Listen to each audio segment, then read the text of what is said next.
Welcome back to the Minutemen Initiative. Today we have a really fun episode.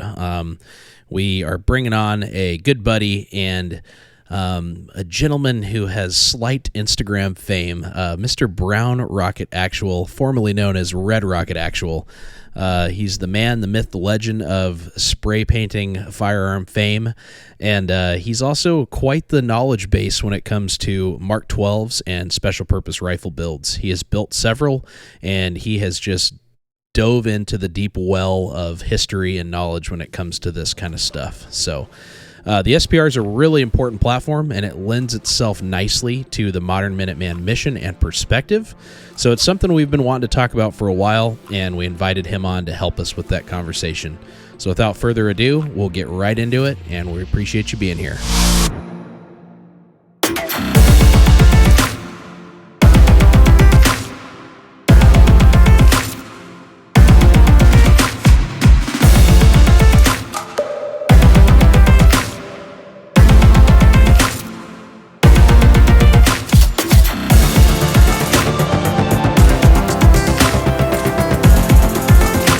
It's time to get this thing rolling. We've just been giggling like schoolgirls for the whole week before we even started recording. It's like at some point we're just gonna have to start recording here. So today we have brought in the Mr. Brown Rocket, formerly known as Red Rocket Actual in the Instagram worlds. And this is my first time being in a podcast or in general hearing my voice in the third person, so just bear with me.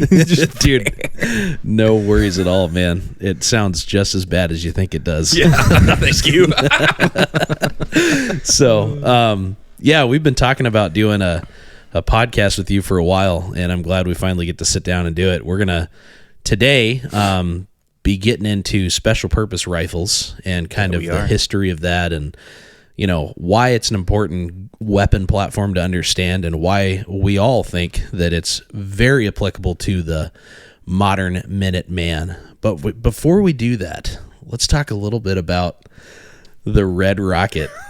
Now the Brown Rocket. There's not much to say. I guess a background on me.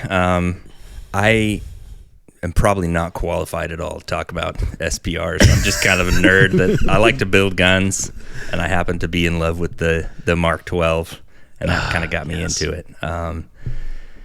And I need all the help I can get to shoot accurately. So it's just one thing led to another. Yep. Dude, it's one heck of a platform to be in love with. It's absolutely probably my favorite. We've talked about this many times, but it's probably my personal, like if I was going to build a cloner gun, it would be without a doubt the Mark 12 before anything else. It's just like one of my favorite platforms. But and your opinion is mirrored by a lot of people. Yeah. And especially people that actually used it in combat. It's I've never met anyone that doesn't like it. Like, they might not be into the aesthetics or anything, but like they like it. And everyone that's used one that I've ever read about or heard their testimonial on the Mark 12, they're in love with it. It's their favorite gun. Right. And for good reason. It's an excellently designed platform. I think it's just a lot of things came together really well to make it just one of the best M4 variations that there is. For sure. Opinion. I agree. So a little bit about your Instagram vibes. So you started as Red Rocket Actual. I did, which is so hilarious. Yeah. But you got the old Zuck. I did, dude. I got just the hammer of justice. they were over your autistic stories, and dude, I don't know. Like, I didn't even make that much stuff. I just posted other people. It's like, what are you mad at me for? They didn't tell me what they did to actually ban me. They just are like, it's been suspended. You'll know in like 30 days, and then like they just never got back to me.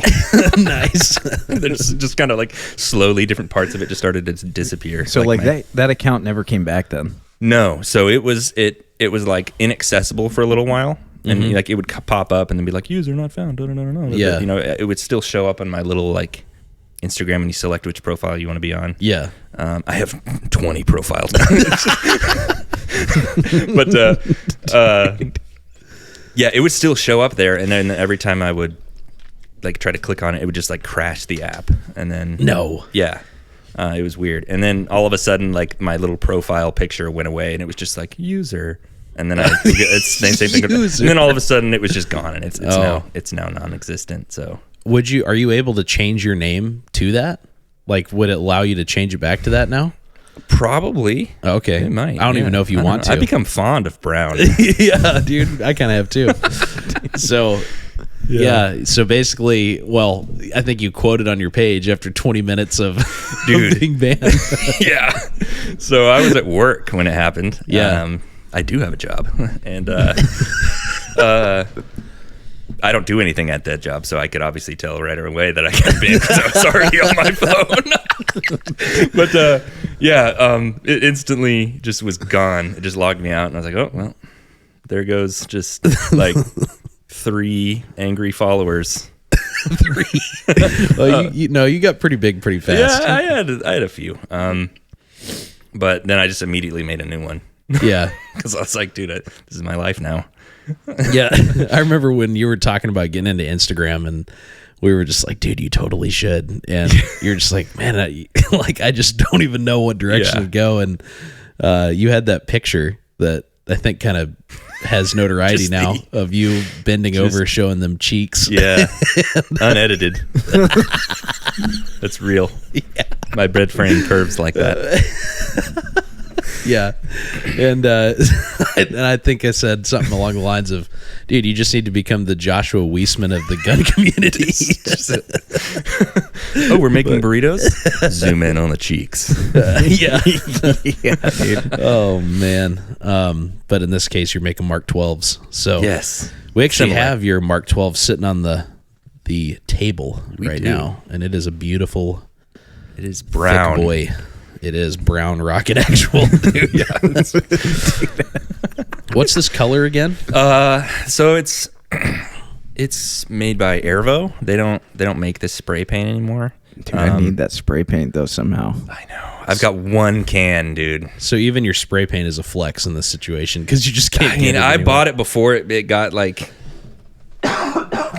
destroyed. So Airvo, their entire camo paint line is now gone. They're like, yeah, we've been making the best paint ever for like years. Why don't we just stop? Oh my goodness. For no reason. Why? So it's hard to find anymore. So I mean, it's basically, if you've seen Coyote Brown, it's almost identical to that, or like the Knight's Armament taupe. It's the same. It's what people used to use to color match Knight's Armament for a while. Mm-hmm. It is good looking. Yeah, dude, you don't have to like really nerd out over paint to paint your gun. You can just paint it whatever. Very true. Yeah, I mean, I'm a Krylon Rust-Oleum type of guy. Oh yeah, but this Airvo, it holds up well too. It does. I had to bake it on because it takes like 2 weeks to dry. Dang. Yeah, just throw my whole gun in the oven. I like it because like the areas that it's I did. That's so just baller. So go on. I was just saying that the areas it's chipped, it's like these hard, like chunky chips, which looks really good.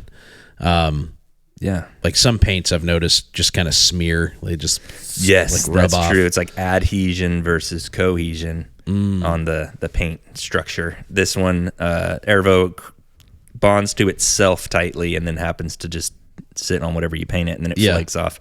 Rust-Oleum binds to the surface that you put it on. It doesn't really bind to itself, so it just kind of rubs off.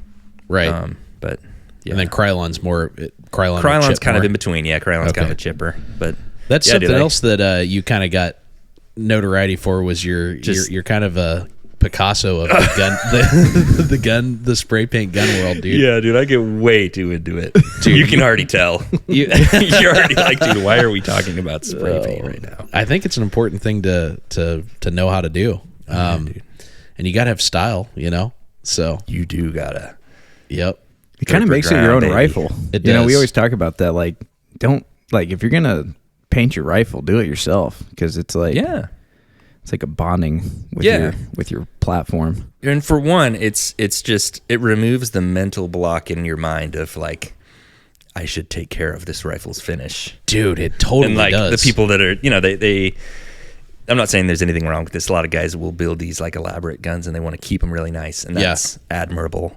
But no one will But for remember your me, name. like, I just pick it up and I throw it out my window every morning because it makes the paint look better. Yep. But once you spray it and you learn, you kind of learn the different little bits and bobs of your gun too while you're at it, because you got to mask it all. Yeah. I don't mask anything except I just close all the little holes and then don't paint over lenses, and you can do whatever you want, really. Yeah. Yeah. Actually, for the longest time, I have an SR-15. And Yeah, you do. let me flex that out there really quick. I have a Knight's Armament. I have a Knight's SR-15. Armament. It's a Mod 0. But I've changed it a bunch. It's got a URX-4 on it now. But anyways, don't worry. That URX-2 is elsewhere. Yes. Being turned into something eventually. But what was I saying? Oh, yeah. For the longest time, I didn't want to spray paint it. And it's funny because Steven and I on the podcast are always like, spray paint your stuff.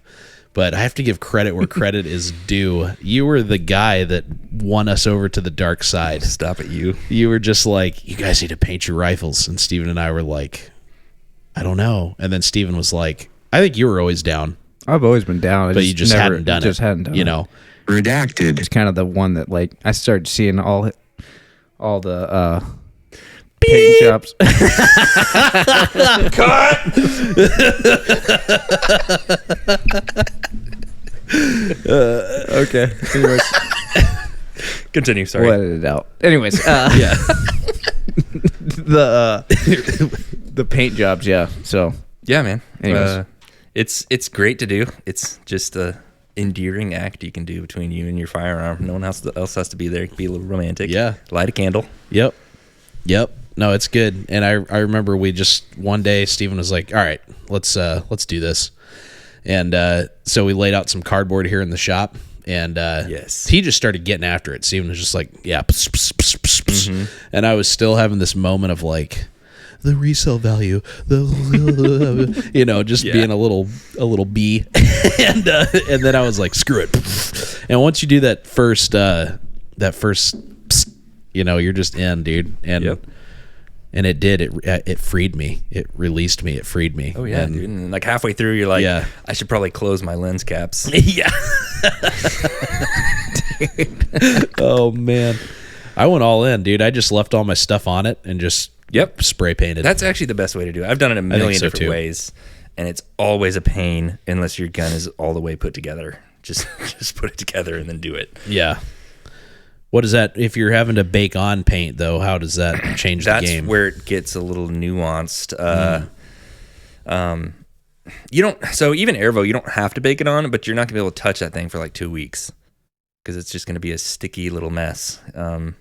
It has a lot of the paint to not solvent, but like what flashes off until it and then hardens it. The paint to hardener ratio is a lot. Which one did I start with? I don't know which ratio I'm talking about. There's more paint than there is drying agent, so it takes longer. Yeah. Okay. Which leads to a stronger paint and like a better paint finish. But yeah, anyway, math. Anyways, yeah, so it takes a long time. You can bake anything. I've baked. Don't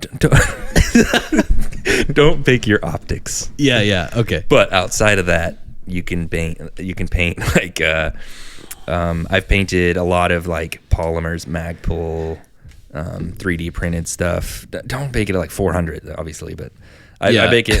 If I have plastic on there, I usually cap it at like 170. You Okay. can go 200 if you want. You can maybe go like 220 or something if you really are like in a hurry to have dry paint in 1 hour faster. Yeah. But also, most people's guns are big enough that like you can't put the whole thing in an oven unless you just got like a large commercial oven, like Yeah, a champion. dude. Yeah. You are Joshua Weissman. Just putting it in the smoker, dude. Yeah. Uni pizza ovens. Is there any benefit to baking on any of these other paints, or is it just things like Airvo where it matters?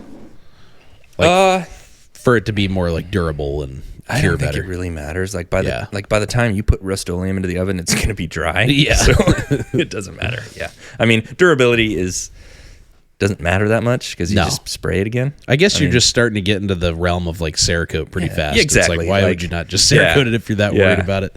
Part of the charm of spray paint is the fact that it does rub off. So. Exactly. Yeah. Yeah. I know. Like I make fun of people who Cerakote their guns sometimes for fun. Like I don't hate anyone that Cerakotes their gun, but I think it's funny. We usually tell people now they're gonna make fun of me because I'm just like going like 5 levels deep into like spray painting nuance. Like, who's the weird one now? Yeah. Oh man. Yeah. We usually tell people that Cerakote's a good base for absolutely. when people are like, I want to Cerakote my gun, and then they're like, they point at ours on the wall and they're like, are those Cerakoted? We're like, no, they're spray painted. And they're like, oh really? And we're like, yeah, but you can Cerakote, it's a good base, and then just spray paint it. Yeah. People are just like, oh. Yeah. Cerakote's nice. Like it's durable, and you can have a base color that you can always just go back to if you want. And, yeah. I mean, but you can also just spray paint. So yeah, at the end of the day, you can just spray your gun whatever color matches your environment, and then like not obsess about it like I do. So I do it because it looks cool. Yeah, it does. Yeah. So well, cool. Well, let's get into special purpose rifles a little bit. Oh yes. It's something That's what that it stands for. It's something that I think. Well, it's something that most people know about now, and I think there's been a lot of names in kind of the gun culture recently. But you have like RECCE Rifle is one that is kind of a newer thing that people maybe not always accurately, but use interchangeably with SPR, and then obviously you get the Mark 12, which is kind of the daddy. But yes, and actually, I was like entirely baffled why people are calling it like RECCE Rifle. Yeah, because I'm like, RECCE is like, it's an action, it's not a gun, right? But the early pre-Mark 12s were actually kind of dubbed recon rifles or RECCE rifles by civilians. The people that were using them did not actually call it that. Yeah, they called it an M4 sniper most of the time. But this is what eventually led to the Mark 12 program. We'll get into it. But anyways, it makes more sense to me now that people are calling it a RECCE rifle, because like that's just kind of what they were dubbed a long time ago. Right. But yeah. Where are we going with that? Do you just want to jump into the history? Jump right in. Oh yeah, just start talking about why, where the SPR came from. Ultimately, the point of this podcast is to give you information because we do believe, like, and I personally firmly believe that if you got a group, or if you're in especially if it's a small group, kind of referencing back to the podcast Steven and I did recently on sniper cells. This is a platform that for the civilian side of readiness, kind of that modern Minuteman, that I think is very important to understand and probably worth setting up. Absolutely. If you only have one and you're very small, any small unit that you may be a part of, I think needs to have several of these, several setups that are along this line, I guess. So yeah, no, absolutely. That's the point of talking about it today. You're here because you have dove into this like a champion. Yeah. And I was about to say, how many iterations have you gone through now? Yeah. What you would be able to consider an SPR, I've built 3. Yeah. You could, 3 is probably the best word. The first one I built was not at all like a clone of anything. It was just kind of my own accurized AR-15, and then I scrapped that because I was like, why did I not build a Mark 12 every time I look at one? And so I ended up just building a Mark 12, like a rough approximation of a Mark 12, an early Mark 12 Mod 0. And then that thing is an absolute hog. It's so heavy. I put like a laser on it and like a flashlight sometimes, big old bipod, and then once you like start putting a suppressor on there, the front is heavy. Yeah. And then I decided like I either have to start working out or sell it. And so I built a Mark 12 Mod H.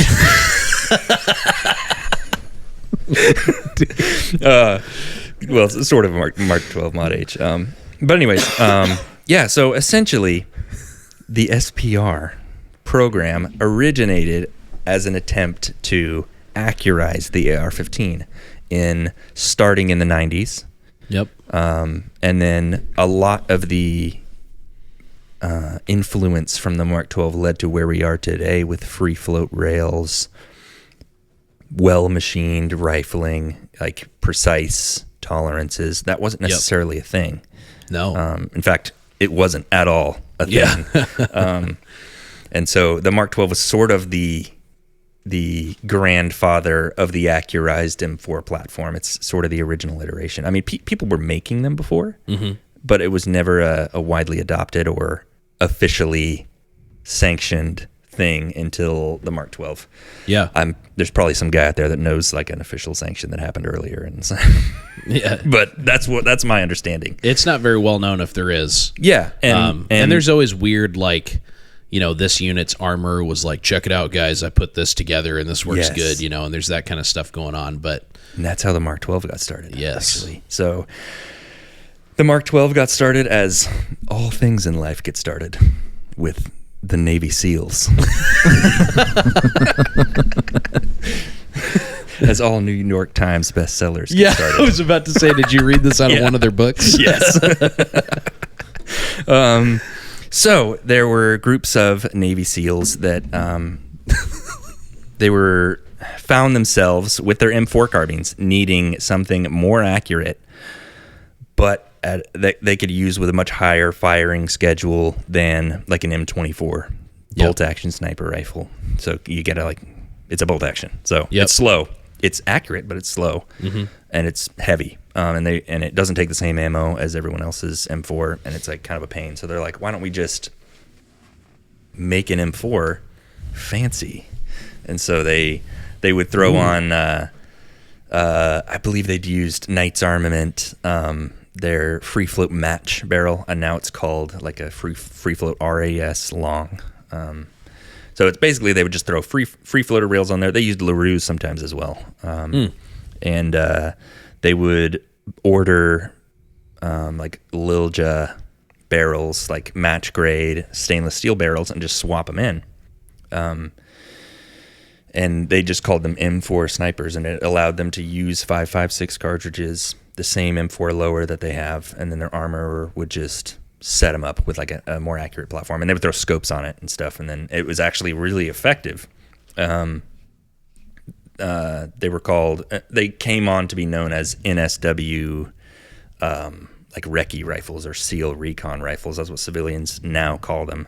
Okay. A lot of people think that those are like a type of Mark 12, but it predates the Mark 12 program, and it's the reason why the Mark 12 started to exist, because other people were noticing these SEAL dudes doing this, and they were like, ooh, what is this? Yeah. Yeah. And so Naval Surface Warfare Division, or whatever it's called, and Big Army was like, yo, this is sick. We should...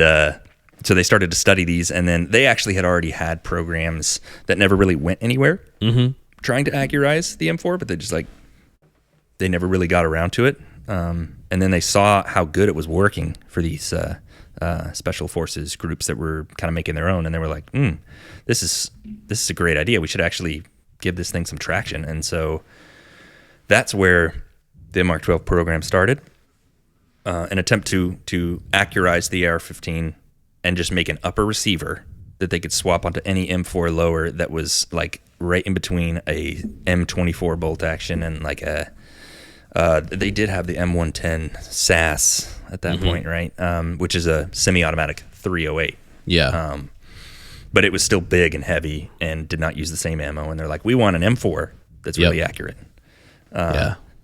So, which there's a lot of pros to that, because you maintain ammunition interchangeability with the rest of your team, and you can carry more ammo. Yeah. Yes, and that's more ammo. It's entirely the reason that they wanted to keep it in M4s. They're like, we want ammo and magazine compatibility. We want a large firing schedule to be able to be achieved with lots of ammo reserve. And they also wanted it to be a dual purpose, so that in the event of emergency, a lot of times, like these special forces groups will not have the same backups that like traditional infantry groups will have. Like they don't, they can't call in a mortar strike. They can't get air support. So and most of the time, like they're not just carrying around a big M240 or something. Yeah. And so they need a gun that will operate as an automatic rifle. And so the Mark 12 was designed as its secondary purpose was to be used as an infantry automatic. So it has a very heavy barrel, and they actually made it fully automatic, even though it doesn't really make sense for a precision rifle. Really? Yeah. I did not know that. Yes. So they kept it as a fully automatic platform. We'll get into that a little bit, but okay. It was designed to be used as a machine gun if you needed to. It will ruin the barrel, but you might live. Yeah. So, that's a pretty good trade-off. Yeah. The military doesn't really care about ruining barrels. Yeah. It's like their job. Have other barrels. Yeah. It's like their job. So we're just here to ruin barrels. Yeah. And so it's a precision platform until you need large volume downrange, and then it can do that without overheating and without just like cooking off and being weird. Yeah. So yeah, it was a dual purpose design. And let's see here. Yeah, so they funded this Mark 12 program, and they actually designed an upper receiver, and they also designed a special ammunition to go with it, because the normal 55 grain M193 and was it 62 grain M855? Yep. Those are not precision rounds. Yep. Like the M4 is known for being an accurate carbine. It's just by nature, its design, it's a good design, but it's limited in part by that ammunition. And so they developed a new round, eventually called Mark 262. That's right. It's a 77 grain, so much heavier projectile that carries momentum a lot farther and more accurately. It's a match grade round, and they actually. I read somewhere, this may or may not be true, but I read somewhere that they had settled on Berger 73 grain. Okay. But the Berger factory was actually, like, they were moving. Oh. They were changing spaces, and they did not have the time to accommodate a military's, like, volume of 73 grain, and so they just moved over to Sierra Precision 77 grains. And so that's how it became to be. They did a bunch of testing to figure out which one's most accurate out of these barrels. The base design of the Mark 12 upper was free-floated barrel. They started with, they really wanted it to be 20 inches. They had different test models for anywhere from 18 to 22 inches, and they were like 20 is just kind of the best, but then I don't know if it was the Army or the Navy. I think it was the Navy that was like, well, we already have 20 inches in the M16. We're not going to buy any more 20-inch barrels. And so they were like, okay, we'll just literally chop the same thing to 18 inches. And they're like, sold. It sounds like the military. Yeah, it does. It's not that far-fetched. Yeah. So anyways, the Mark 12 became an 18-inch barrel, which is longer than the M4's 14.5, which will lend to significant amount of velocity gain, which longer barrels don't necessarily equate better accuracy. Right. Higher velocity does, because it has less time to move around by the time it gets to your target, and it will fly farther and carry more energy at distance. So velocity was a big deal. They made it an extremely heavy profile barrel, which not only helps with barrel harmonics, but also helps with temperature. So if you don't know, barrels get hot, and when they get hot, they start to flex, and their characteristics change a little bit. It can actually, it will actually change your point of impact of your rounds downrange. The hotter your barrel gets, there's just tiny differences in the tolerance of each part of the metal, like the metallurgy that they use. They can minimize that, but heat's going to make it get weird. And the thicker your barrel is, the more heat it can absorb before it starts to do that. So you can shoot at the same point a very long time before you start to have point of impact shift due to heat. Also, your barrel flexes less because it's just thick. It's chalky. Yeah, and so that leads to more accuracy. So it's not like just to flip your barrel around. So, because your barrel literally does have basically like a wave that goes through it. Yes, if you watch it in super slow motion, it's just like this. So, so when he refers to barrel harmonics, that's, some listeners may be like, "What is that?" You know, and that's, it literally there's a resonate. You know, it resonates through the barrel, and there's a vibration, in which translates to kind of a wave. Is the best way I could describe it. Yeah, absolutely. And the thicker your barrel, the less of that you have. Yeah, exactly. So you don't have to worry about your barrel harmonics because there's less of it. Yep. There's a lot of people that can like tune their guns to like they're developing these like super specific loads that work perfectly with their barrel. There's also different barrel lengths. Yeah, dude, actually like, take advantage of the harmonics. Exactly. You can take advantage of it, or you can minimize it. Yeah. And minimizing it's way easier. Yeah. And at the same time, you get rid of that heat problem. Let's see here. So the basic build of the Mark 12 was a 18-inch, extremely heavy stainless barrel. We're going to talk about barrels a lot because that's like the main difference, and it's like the main thing you want to focus on a precision platform. They used stainless barrel instead of your typical M4 barrels are 4140 chromoly vanadium steel, which is not corrosion resistant. So they actually have to coat the inside of the barrel with chrome. Yep. Which does a couple of things. It makes it non-corrosive or whatever, it makes it corrosion resistant, so it doesn't like just rust and get all nasty in there. Yep. It also hardens those lands and grooves of your rifling so that your barrel lasts longer. However, those super precisely machined lands and grooves, when you put a coating on it, it introduces another layer of micro imperfections that can decrease your consistency in your shot placement. Like, when you machine something perfectly and then coat it with something, it's like it's not going to be as perfect as it was before. Yeah. So coating your lands and grooves is not conducive to accuracy, and a remedy for that is to use stainless steel, which means that's why most people buy stainless steel barrels when they're going for like super accurate platforms, because you don't have to coat the inside. You can have a perfectly machined barrel internally and you never have to touch it. It's just much more consistent. You deal with a little bit of barrel life loss from that because it's not quite as hard as chrome, but it's more accurate. So that's what they did. They went with a stainless steel to sort of tighten those groups up downrange and make it more precise internally. Do you know what stainless steel they used? Yes, they used, they tested out a bunch of different barrels like Krieger blanks and other stuff that they just had like machined out, and they ended up going with Douglas barrels. Mm-hmm. It's 416R stainless, which has become sort of the standard. Yeah. Some other dudes like Bravo Company, they make a different type of stainless that's a little bit harder. It lasts longer.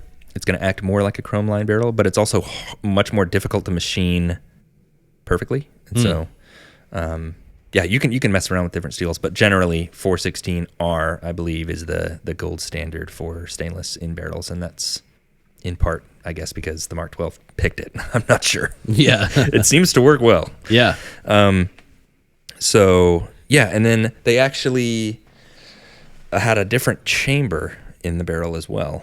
They had I don't remember what it was called. They had a special name for the Mark 12 chamber that was designed to be more precise. So again, when you're talking about precision platforms, or accurizing a platform, you're talking about tiny changes that reduce the variance in your platform's function and the bullet going down to the target. So rifling is one of those. Another one would be the chamber.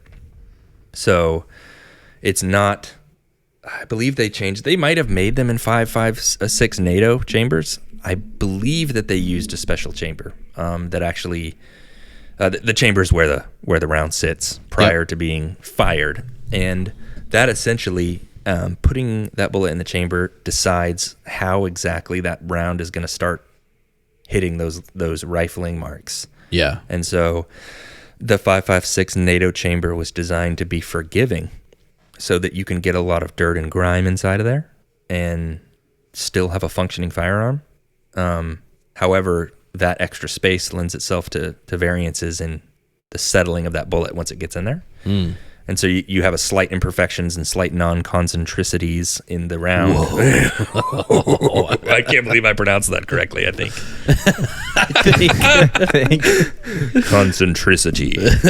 Anyways, it leads itself to like a slightly off canter bullet inside the thing, right. And you get less accuracy. So the tighter you make that chamber, the more consistent you're going to be. Yeah. Like when all of your rounds go in the same way. That's like a good modern example of that would be like 223 Wild. It's absolutely a good idea. And I think 223 Wild is sort of the gold standard now. 223 Wild did not exist to my knowledge back then. Yeah, I don't think so. So they kind of made their own little just... Yep. But yeah, so anyways, enough about that. M16, normal bolt carrier and bolt. Normal upper receiver. So, the actual receiver. So the actual receiver portion was still forged receiver was Colt. Like, they made Colt, Dynaco, and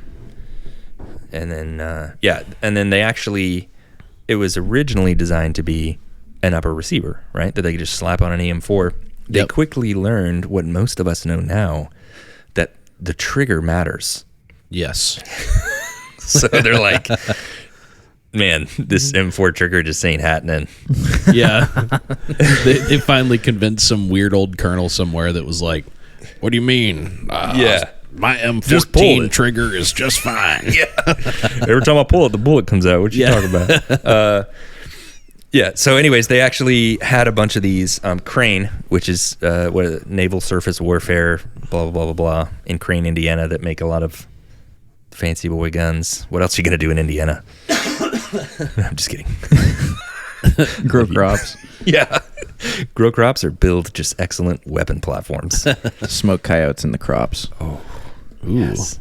Anyways. Worlds combining. So they actually had a bunch of these A1 upper receivers, M16 A1 upper receivers from the National Guard and the Army Reserve. They were just turning them in for destruction because they're like, these things are old. Yeah. We need the newer M4 uppers that are or lowers that are literally almost identical. But they had all these that were supposed to be destroyed, and they're like, these things are in great shape. Like the National Guard hasn't had to fight a war in a little while. Yeah. These things are in really good shape. So they decided to use those for the Mark 12, which is why the clone correct Mark 12s will have A1 lower receivers, because they, why spend more to get lower receivers built than when you could just use ones that are there in a great condition. Yeah. And they wanted a full auto lower, so it could be used as an automatic. But anyways, they took those lowers and they put in Knights Armament 2-stage match triggers. And in some cases, either they were swapped later when they got to their units, or they might have been shipped out with them as well, like Geisley SSAEs or SSFs. I'm sorry, super select fire triggers. Anyways, match grade trigger. They also used accuracy speaks, single stage match triggers. Point being, it's a match trigger. Yeah. And so they ended up being, instead of a special purpose receiver SPR, they were a special purpose rifle SPR, because the whole thing came with the package. Sweet. And so another example of an SPR that's not the Mark 12, when you say SPR, it's almost always talking about the Mark 12, because that's like in the name. Yeah. That's where the name came from. Yep. But there was another example of like an SPR, not the SPR, that was made by the Marine Corps. It's called the SAM-R, Squad Advanced Marksman Rifle, I think. Dude, military acronyms. I know. Big destruction. We're going to get into some more because it was developed by the MCWL. I guess that's not an acronym, is it? The Marine Corps Warfighting Laboratory. No, actually, that would be an acronym. So okay, yeah, I think the ones like METTC, like ones that you sound out phonetically or whatever. That's something else. I always forget what it's called. Yeah, I'll look it up because it matters a lot. Keep going. Yeah, so it was developed by the Marine Corps, and we all know how the Marine Corps loves M16s. Oh yeah, because they're awesome. And so they basically did what the Mark 12 was not allowed to do because no one wanted a 20-inch barrel for some reason. They kept a 20-inch barrel, heavy stainless. It's a mnemonic. Ooh, yeah, dude. So an acronym is like ABC, okay, and a mnemonic is like CAC. Exactly. Yeah. Anyways, all right, continue. Thank you. That matters a lot for the SPR conversation. Yes. There's going to be more. Don't worry. We're about to just, what's it called again? Mnemonics. A mnemonic. Okay. I think drop mnemonics on fools. It's spelt like it shouldn't be anything. It's MNEMONIC.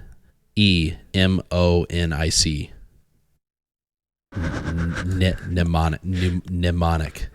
I think that thing's a mnemonic. Yeah. Yeah, I think so. That's too much for me right now. Okay, SAM-R.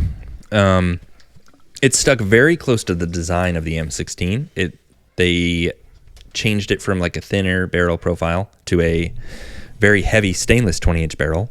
And then they used a free-floated rail. And then they used like the just sought-after Knight's Armament flip-up front sight gas block. Mm-hmm. Those things go for like stupid money now, but they use that for the SAM-R. And then they use the same exact scope as the Mark 12, which I forgot to talk about. That's like the second most important thing about the Mark 12 is having optics.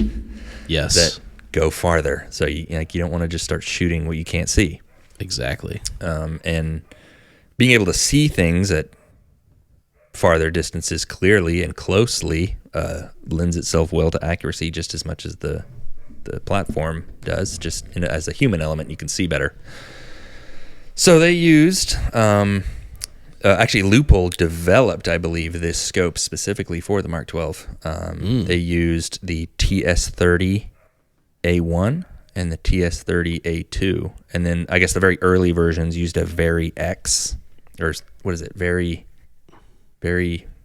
like VARI, very X. I don't know what it's called. Someone's going to be upset. Anyways, it's a precursor to the Mark IV. Anyways, Leupold Mark IV TS30s, Mark IV TS30s A2s, and it's basically just a 2.5 to 8 because that was like the thing back then. We didn't have 1 to 10s. Yeah. And so it allowed people to see a lot more than their traditional like ACOGs or red dots and all that kind of stuff. You could dial, and they had a special turret that would dial specifically as a BDC for 77 grain Mark 262 ammo. So it was just a perfect fit for the Mark 12. Nice. And all of these sort of accoutrements to the Mark 12 lended it well to being used in combat, and in actually like an extremely large percentage of confirmed kills using like a DMR platform were the Mark 12 because it was just extremely effective and beloved by everyone. And so, that's sort of the history of the Mark 12. It was used for all like special forces units, but then it trickled down and it was getting used by all kinds of people were using the Mark 12. Yeah. The SAM-R. Yeah. Did that also use the 77 grain ammunition, or that I'm unsure. Okay. I don't remember reading about specific ammo for it. They might have just gotten some Mark 262 and used it. Yeah. But it wasn't the same as the Mark 12 where it was specifically designed with a cartridge in mind. So basically you saw the Mark 12 in use in the Navy and the Army. Yes. In fact, it was used in the Marines as well, the Mark 12. Okay. But they also had their own little SAM-R project. Right. But yeah, so it was designed for all special forces, like branches of the U.S. military. And then it also got used in a lot more non-special forces, like designated units as well. over time, but the original concept was for special forces. So basically, you've got some key things that are takeaways of like things they focused on. One would be, and correct me if I'm wrong, but one would be basically, hey, let's take something we already have and accurize it. Let's really develop it to be very effective at greater distances and shoot very precisely. And so a big thing they went for with that would be the barrel. The barrel was like a big area they started. Absolutely. You mentioned quickly, and I think it's important to talk about a little bit, the free float rail, because it is one of the very early free float rails. Yeah, I sort of glossed over that because I'm just flying by the seat of my pants right here. I have like perfectly written notes, and they're gone. That's how we do every podcast, so we're right at home here. And as you're talking, I remembered that I need to talk about the suppressor as well, which is another super important thing. I was gonna lead you there, but the free float rail I think is really important because a lot of people here, and I get this is maybe it's just a coincidence, but I get a question a lot in the shop, like, you know, how important is a free float rail, or you know, what does a free float rail mean? Yep. And it's a valid question because these are direct impingement guns. Yeah. So it's not going to be like a traditional bolt gun where it's truly like it's quite literally it's mounted at the receiver and then it's just out there and nothing's touching it, you know.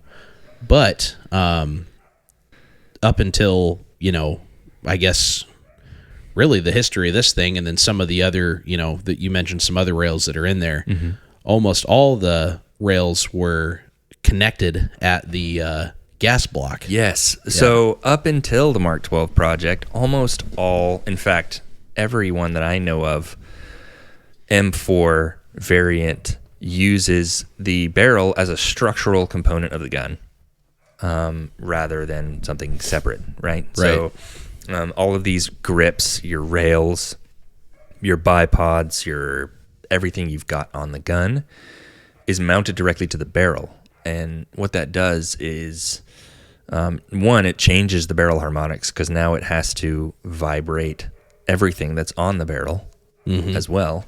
And if you're touching anything on that, it's going to change it even more because now it has to vibrate you. And if you have a bipod and you're setting it on a wall, you're now pushing that barrel upward, or whatever direction you're pushing it, and it will change your point of impact. Yep, significantly actually. Like you might think like, it's not that big of a deal, but it kind of is.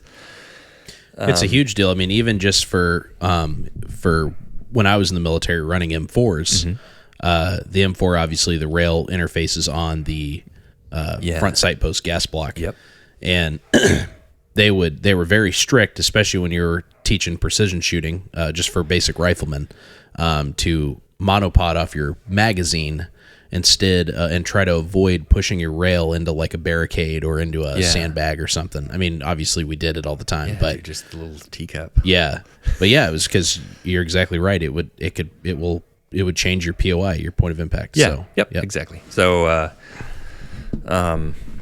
anyways, you would attaching anything to the barrel haphazardly is going to change your accuracy, and attaching everything on the front of your gun to the barrel is going to change it a lot.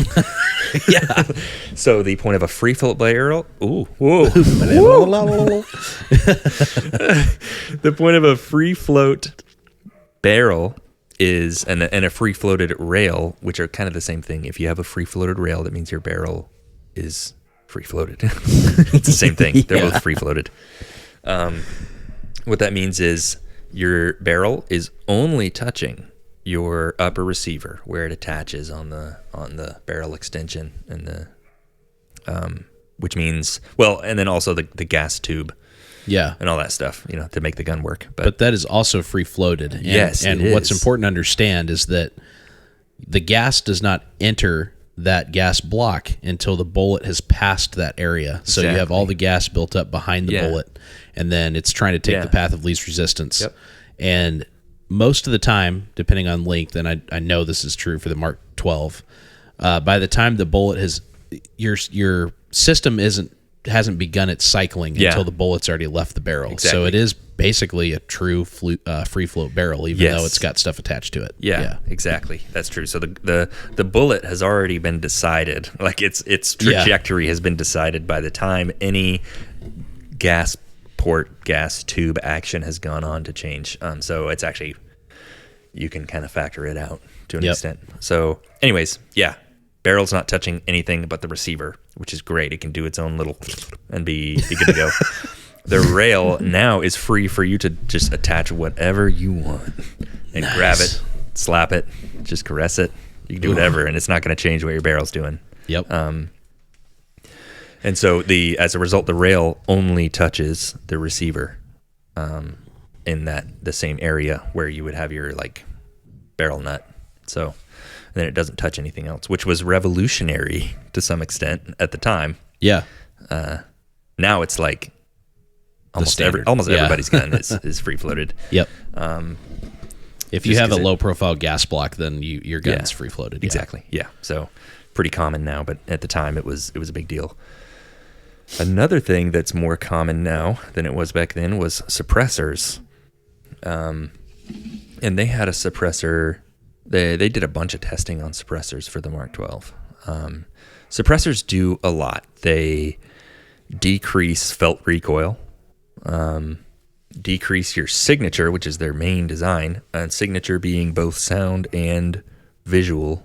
Your flash, it reduces your muzzle flash to something that would be nigh invisible, depending on the suppressor. But it's extremely effective at keeping people from knowing exactly where you are. They might be able to hear that you're shooting, but they don't know where from. It just sounds like this little.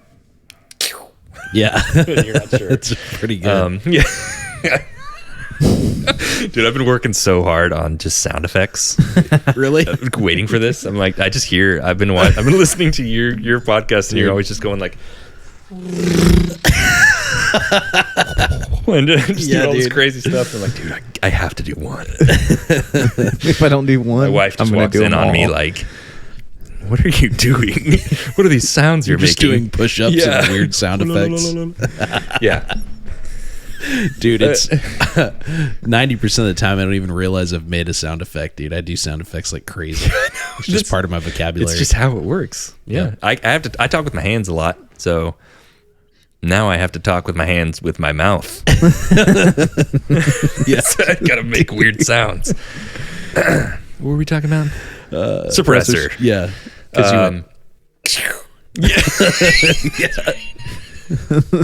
Stop it. No, you can't make a better one than me. I don't think it works. So the suppressor was super important to like you can be more accurate with a suppressor because your felt recoil is less. You can get on target faster, more naturally. And also it reduces your signature. And it like increases your velocity by like 1 foot per second. So yeah, if you want to count that. They picked the Ops Inc. 12th model suppressor simply because it had the least point of impact shift of all suppressors that they tested. Okay. And what that means is, so there's always a shift because your bullet is getting pushed differently out of the muzzle, because it's not just like being just released into the wild like a normal barrel. It's going through all these baffles and the gas is slowing down and getting turbulent and all this weird stuff. So what that does is it changes your point of impact at downrange, like these small changes going on in the gas as your round is leaving. I'm not sure the actual like dynamics of what's going on, but it changes a little bit, and it's on a good suppressor, it's small and repeatable. So like every time you mount the suppressor, it does the same point of impact shift. So you can just kind of figure it out. But the reason the Ops 12th was picked was because it had the least point of impact shift, and that's what won it over. Anyways, also it looks sick. It does. It's a more antiquated design. Most of the time suppressors are mounted on the very front of the gun. Yep. And that's it. The Ops was designed to slide over the barrel a certain number of inches. It's like almost 4 inches, I think. Maybe 3. But anyways, it's called a reflex suppressor. It goes and mounts 3 inches down onto the barrel or so, and then screws in internally inside the suppressor to the muzzle device. And what that does is it allows a shorter suppressor, because that has more volume. So you have a lot of volume in that suppressor, but it's behind the muzzle. Yeah. So it doesn't just like stick out super far, but you have that blast baffle that's able to, or that blast chamber that's able to let gas expand behind the barrel. Nice. And then it interfaces on a shoulder that's mounted back on the barrel. Yes. Correct? So they made a special barrel for the Mark 12 because they need this collar. It's like a indexing collar, basically. So the suppressor slides down and then just seats on that collar, just sitting back there. And it's just, I'm talking with my hands. They're just watching me do weird things. But anyways, yes, it's a very cool design. And it's actually still made. But it is an antiquated design. Would you say it's still effective though? It is extremely effective. And it was actually, at the time, it was one of like the quietest 5.56 rifles in existence. Yeah. that was being like made in wide usage. It was insane how quiet it was. I think they were doing testing right around like 100 meters, and it was like 40 decibels or something, which is just, that's minuscule. Yeah, it is. Yeah. Anyways, it's extremely effective even nowadays. It's just kind of weird because you have to have a special barrel for it, and it gets, right. Just. So in comparison to suppressors nowadays, is the POI on that still going to perform a lot better? So the POI that was tested on the ops was almost negligible. So it's hard to, it's still competitive. I'll say that. It's very small point of impact shift, but also if you know your point of impact shift, it's not that huge of a deal. You just kind of adjust your zero a little bit. But yeah, it's very small. Really, I've heard the only downsides of this system it's not really the performance. It's just that, like you said, it is a proprietary system. Like it needs the collar and the certain muzzle device in the barrel, and so it's not a QD system. You just twist it right on there. Which doesn't really matter because in this role, you should always have it on. Yes, and that's exactly why it was. Yeah. It was like deployed as a unit. Like it came with its own suppressor. It's not like you got issued a suppressor later if you feel like you needed it. Which the M110 has a very similar it has its own special man suppressor. It's over the barrel, same way. Yeah, dude, it's just skinny and just super long. Yeah. But the other downside I've heard a lot about is and I was curious if you've experienced this, is it's very gassy. Yes. So I have never fired a real Allen Engineering or Ops 12, which is the same Allen. Ron Allen is the guy who like made all of the Ops suppressors and then started his own company to make the Allen Engineering, which are identical outside of a few holes in certain baffles inside, and that's it. I have not fired them. I know they're known for being just gassy. Meaning, so obviously suppressors trap gas and slow it down, because most of the report of your firearm is that gas expanding right outside your muzzle really fast and just going I'm not gonna make that sound. Yeah. It's basically just screaming. Yeah. Instead it's like yeah. Nice. Yeah. So it slows it down, and that makes it a lot quieter. It's like a muffler on a car. Exactly. Yeah. So result of that is that gas pressure inside the barrel that's driving your bolt carrier back and cycling the action of the gun is there at a high pressure for a lot longer. Yeah. And so it pushes your bolt, and then it just keeps blowing. Yeah. Yep. Yeah. And so it will. So it's just gas and carbon and stuff is just coming right back at you. Just coming to greet you. Yeah, dude, it's just coming to say hello with cancer. Yeah. Yeah, so it is a gassy can. It traps the gas well. It's really quiet, and then it just sends it right back to you. Yeah. I've never fired an original Ops or an Allen Engineering. I fired like different baffle design versions of the same basic structure, I guess, or the same external mounting system and everything, and then that doesn't. So this one's a lot less gassy then? No, it's still gassy. It's just different. Well, when I shot this, not long ago when we were running it, I didn't feel like it was gassy at all to me. Yes, and that's because it was on an 18-inch rifle length gas system. Oh, and this is now is a mid-length shorty gas boy system, and so it's just dude. You're gonna know. You'll be aware. Well, we'll have to go shoot it. I want to know how it is. We'll have to. So it's gassy, but it's also not the same design. So, yeah. Same effect. Nice. Awesome. So that's just a convoluted history of the Mark 12. So so really you've got your key things like we were talking about. So barrel, rail, the can, obviously the suppressor is a big deal, and then the optic, which is also super important. And that's also, I mean, you talked about the optic quite a bit, so we can kind of breeze through that. But I think it's just really important to understand because, especially at that time, it was very uncommon for a platform like this to have a lot more magnification. Yes.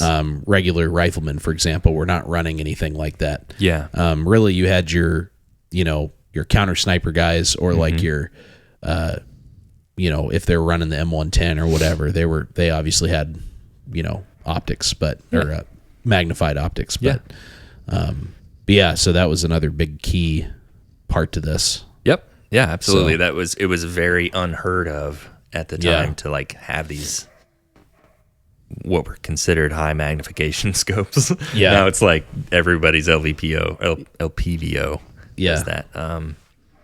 But yeah, at the time it was pretty like uncommon. Yeah. And it was a huge leap in the modernization of the M4 carbine. Yep. Or the AR-15 platform. It's amazing how much this the Mark 12 project and the whole history of that, it's valuable to understand because it has shaped what even the modern commercially modern ARs are. Yeah. Like with the free float, lots of mid-length to even rifle-length gas systems now. Yep. Very rare to find a carbine length anymore in anything that's reputable. Yeah. But that's not entirely true, but that might have been mean. But anyways... I know a guy on Instagram that's just going to be messaging me as soon as he hears this in all caps. Why? Because he loves carbine? Yeah. Oh. Well, there's a place for it, I guess. I like him too. Yeah. I don't really, but... I don't like them because of their performance, I'll say that. Yeah. They're just very... Man, once you've had like mid or full length, it's just so smooth. Yeah. And it's hard to... You just get spoiled. You get increased parts life as well. Yep. Yeah. But yeah, the history is important. So yeah, do we want to move into? Do you have anything else you want to talk about on the history? No, that's pretty much. Well, hold on now. Let me look at my notes real quick. Do a quick meandering through the notes. Yeah. But yeah, so you can kind of hear already while he's looking. You can kind of hear already that this was really designed for small units. Yes. And I think the majority of those that are listening and that may be kind of headed in that direction where they're either training with buddies or they're, just thinking about this like big picture, kind of overall readiness. Steven and I did a podcast on what we called the MPR, the multi-purpose rifle, which is kind of a blend of like general purpose and then also SPR. Yeah. A little bit. So, which the SPR, again, special purpose rifle, was very was basically what we would now consider an MPR, because it wasn't just this is a sniper kind of gun. It was like, no, this is specialized to be very accurate and deliver, like you said, have a high shooting schedule. Yep. To have even be full auto capable, which that literally I learned that today. So that's cool. I didn't even know that. Yeah. But being able to accurately and precisely engage threats is incredibly important with a small group of people. Absolutely. Because you do not have overwhelming volumes of fire. You probably don't have, in a Minuteman perspective, you do not have fire support. Absolutely. If you do, then you're you're something awesome, and I'm jealous. Yeah.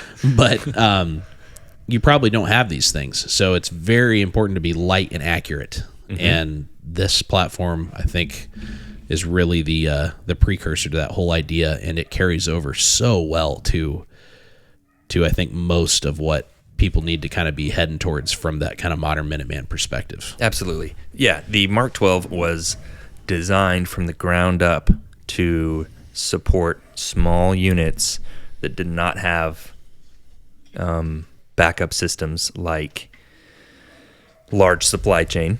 Yep. In the short term, for like a Navy SEAL group, like in the short term, they just don't have that much.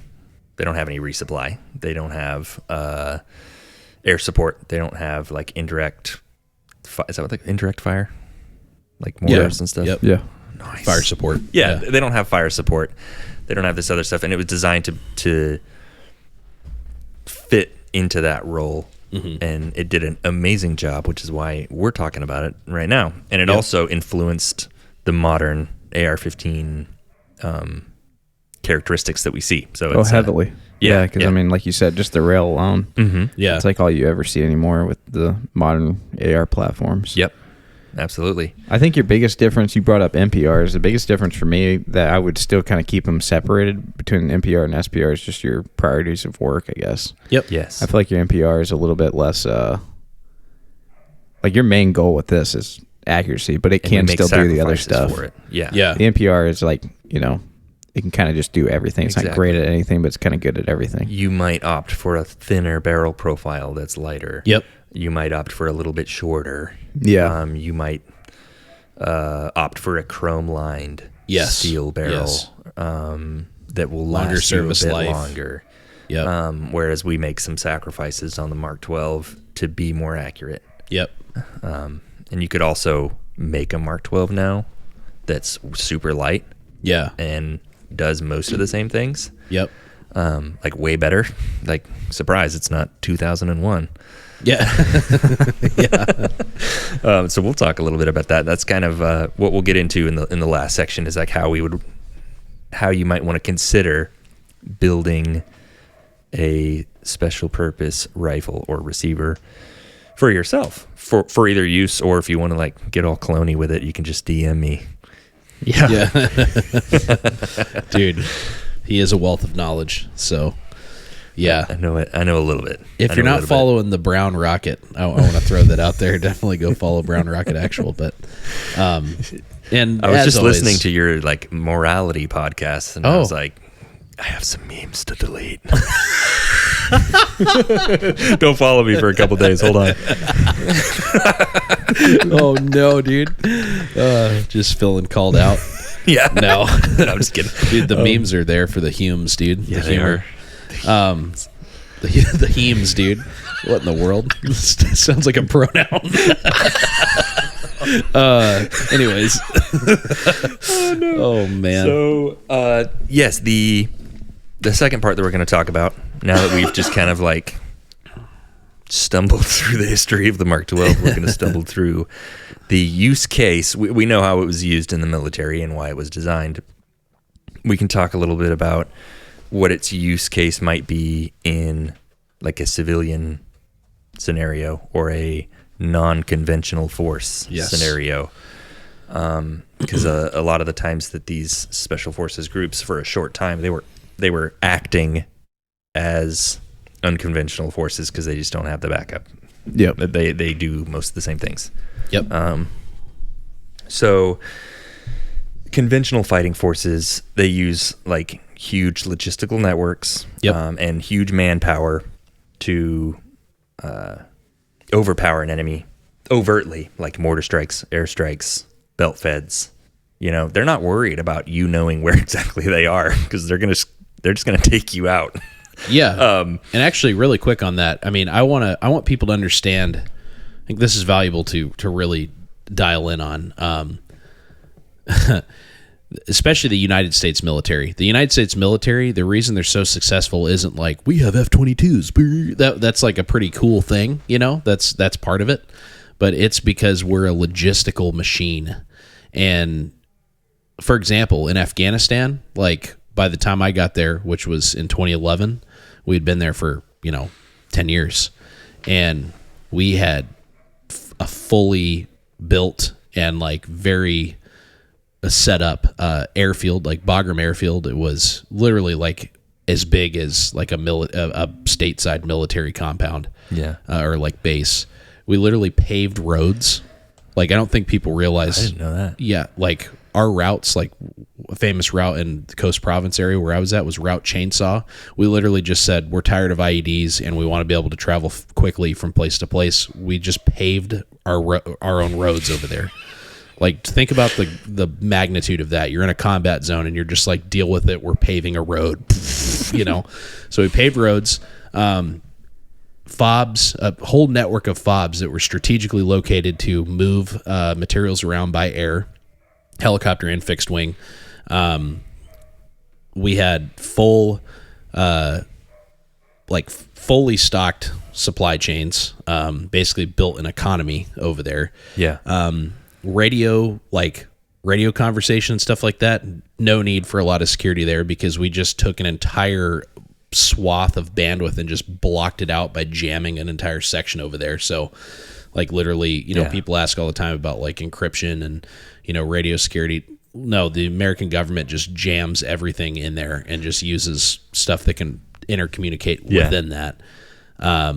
So yeah, mortar teams and arterial team, arterial bleeds.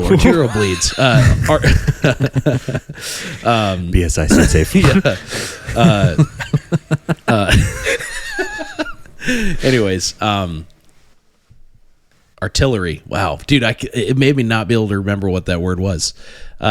Teams everywhere, like basically to the point where you can engage targets like all over the country with indirect fire. So that's how you're successful in conventional warfare. Is you go in, you take over. Anytime we've done it in like a more modernized country, like in Iraq, we crippled their military in like a few days. Like it was like, your power grid's done. You got tomahawk missiled into the ground for the first 24 hours, and then your little tank brigade that you think is going to be so effective, your old Russian whatever they had, the Abrams tanks just were like, do they not see us? And they're like, I don't think so. All right, well, let's kill them. So it's is that a tank with a traditional combustion engine?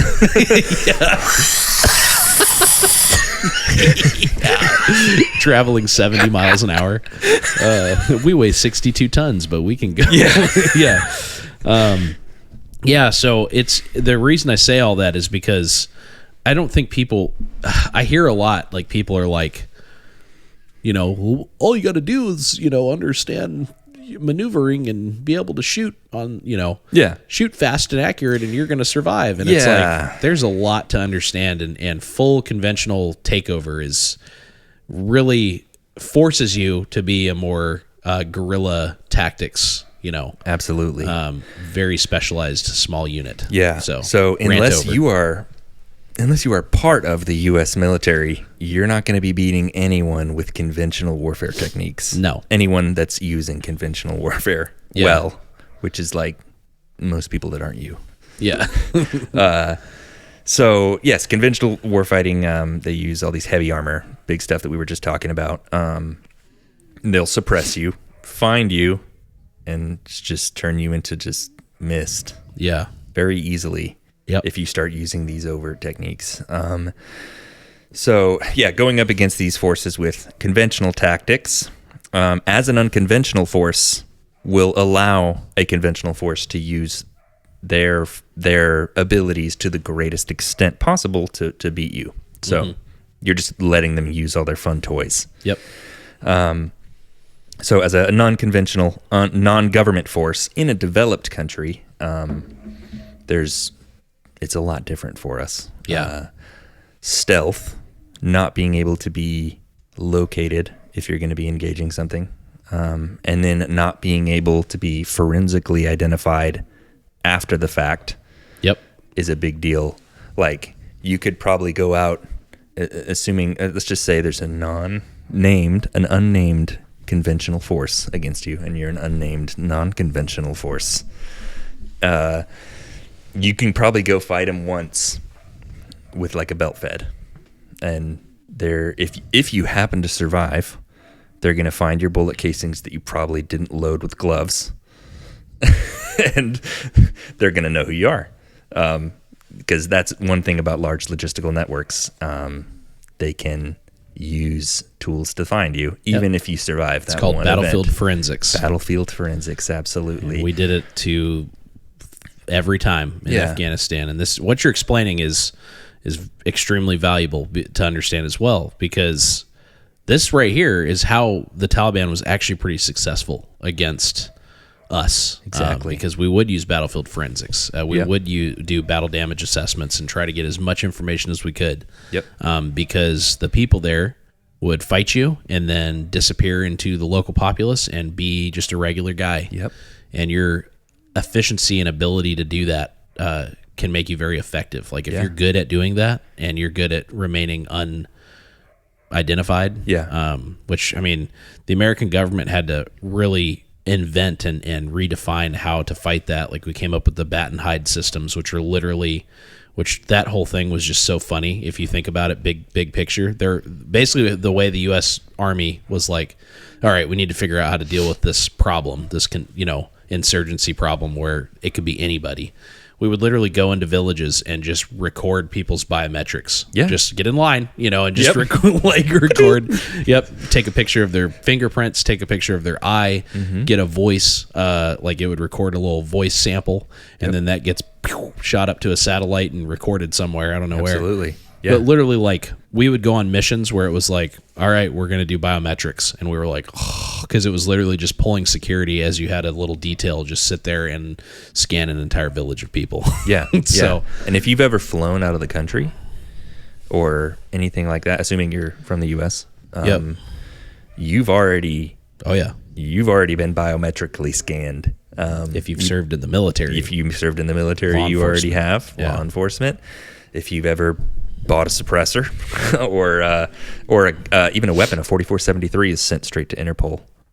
So even other countries know who's been buying guns. And is it 4473? Is that what it's called? Okay. Yeah. Just like sometimes I call it a 4377, but it is a 4473. Okay. But just making numbers up. Yeah, especially most gun stores now use e-check, so they do it all online. Yeah. Which we do not. We're very old school. You're welcome. Yeah. Come buy guns from us, and then your document will just be in a weird file cabinet here that if it ever needs to be inspected, it might just, I don't know what happened. We had an office fire. I'm not sure. Oh, no. My lawyer has advised me that this is a joke. Yeah. So anyways, forensics and counterforensics is a big deal. And of course, there's always issues of ethics to that. We're going to abandon those for the purposes of this podcast. We're not really talking about what's right and wrong. We're just talking about do or die. Yeah, exactly. Like, yeah. How to not get caught doing something good or bad. For sure.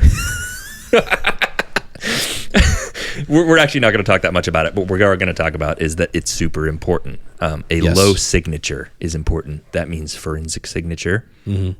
That means anywhere from your organizational level to your actual engagement, every round fired, we're going for low signature. And that's what an SPR does really well. It can place accurate fire without having to fire 500 bullets out of a belt fed. You can be extremely effective, and it's been proven to be extremely effective in that role time and time again in actual combat. And so, like high precision, low volume. You can do volume with it, but high precision, low volume is what you're going to want as a non-conventional force most of the time. So the SPR does a really great role at that, which is why I love it so much. Yeah. And it's why you should too. Yes. And then there should probably be like a whole series on battlefield forensics. Yes. And all this other stuff. It's a huge deal. Like there's a huge disconnect of like when something bad happens, like I'm gonna be my local warlord. Yeah, and I'm just gonna murder, dude. So many people have just been like randomly saying like, oh, when something bad happens, I'm just gonna like murder my neighbors for food. And I'm like, I know, dude. not to eat your neighbors, but to let you get their food. They might be talking about eating their neighbors. I'm not sure, but I'm like, on what planet, dude, would that ever happen? Well, on this planet, I think, honestly, but that's the problem is that I think it would happen. That stuff will be happening. That's why, if we've referenced the morality podcast a couple times, but I do, if you read the title of that podcast and you were just like, that doesn't have anything to do with guns, and I don't want to listen to it. Yeah. I would encourage you to listen to it, not because we have all the answers, but because it might give you like the perspective that we're referring to. But, and again, like you just said, we weren't going to get into ethics, so I don't want to too hard. But you can get it is important to have a good moral constitution, a personal moral constitution. Because there are people that are going to just, in a lawless society, will take advantage of those that are weaker. Oh, absolutely. And literally go and just take what they want and, whatever it is from whoever that they deem more vulnerable than them. And it's something that happens time and time again in a situation, even just like natural disaster situations. I mean, we see it down in our own country when we have hurricanes, like, violent crime skyrockets, looting and theft and vandalism and things like that. Just take over. Whole cities will be destroyed. And there's actually some studies out there that are pretty interesting on that. The storm damage. There's I think it was probably a study done by like an insurance company, but I don't know. I'm thinking I'm like referencing it out of the catacombs of my brain, so it's probably not very accurate. But basically what the study found was that the storm did a lot of damage, but it was heavily overinflated by person-induced damage, like intentional, like vandalizing, just destroying shops and smashing and grabbing and different things like that. Yes. So you also look at like little events, like it could be something that makes people just get pissed off about something that happened, and then it just turns into riots all over the place. Like we saw that. When did that happen? I mean, George Floyd probably is good. Yes, it did happen. Yeah, I mean, this stuff happens. It's people not like taking advantage of a terrible event. Yep. And if you don't already subscribe to a moral code of some kind, then you will just join in. It's kind of that mob mentality, and also people are selfish and they take they'll just take what they want or need from others without really thinking about the consequences, the moral consequences of that. So the stuff you're talking about, unfortunately, is people talking about when some catastrophe happens. But most of the people that I'm talking about are people that are already semi-prepared. Or they were like super into like building like a zombie gun in like 2007. The same type of thing. It's like maybe there might be a disconnect in reality from what you think is a disaster versus what might actually be occurring. Right. Where you might be assuming that the entirety of the government and every system of control is now just gone. And that doesn't happen very often. It might happen for very short pockets of time, like a natural disaster. But if you think that you're just going to go around and just start killing people and not get caught and not get killed you're probably not thinking in a realistic way. That's like the people that always say, well, I don't need to buy night vision because I'm just going to go like kill somebody that has it. And it's like, no, you're going to get killed at nighttime when you by someone that has night vision. No, I had a guy say that like, I'm not going to buy night vision because when it happens, it's going to be on the street just laying around, dude. I'll just pick up a night vision unit. And I'm like, this isn't PUBG. You will not do that. Dude, because I will have already picked them all up. That reminds me of that sergeant major I had that jumped into Panama. And he said that when he landed, he pulled his grenade out and pulled the pen because so many grenades were getting thrown. But he accidentally dropped the pen, but luckily enough, there was enough grenades thrown that day that he was able to find a pin on the ground and put it back in and keep continuing on.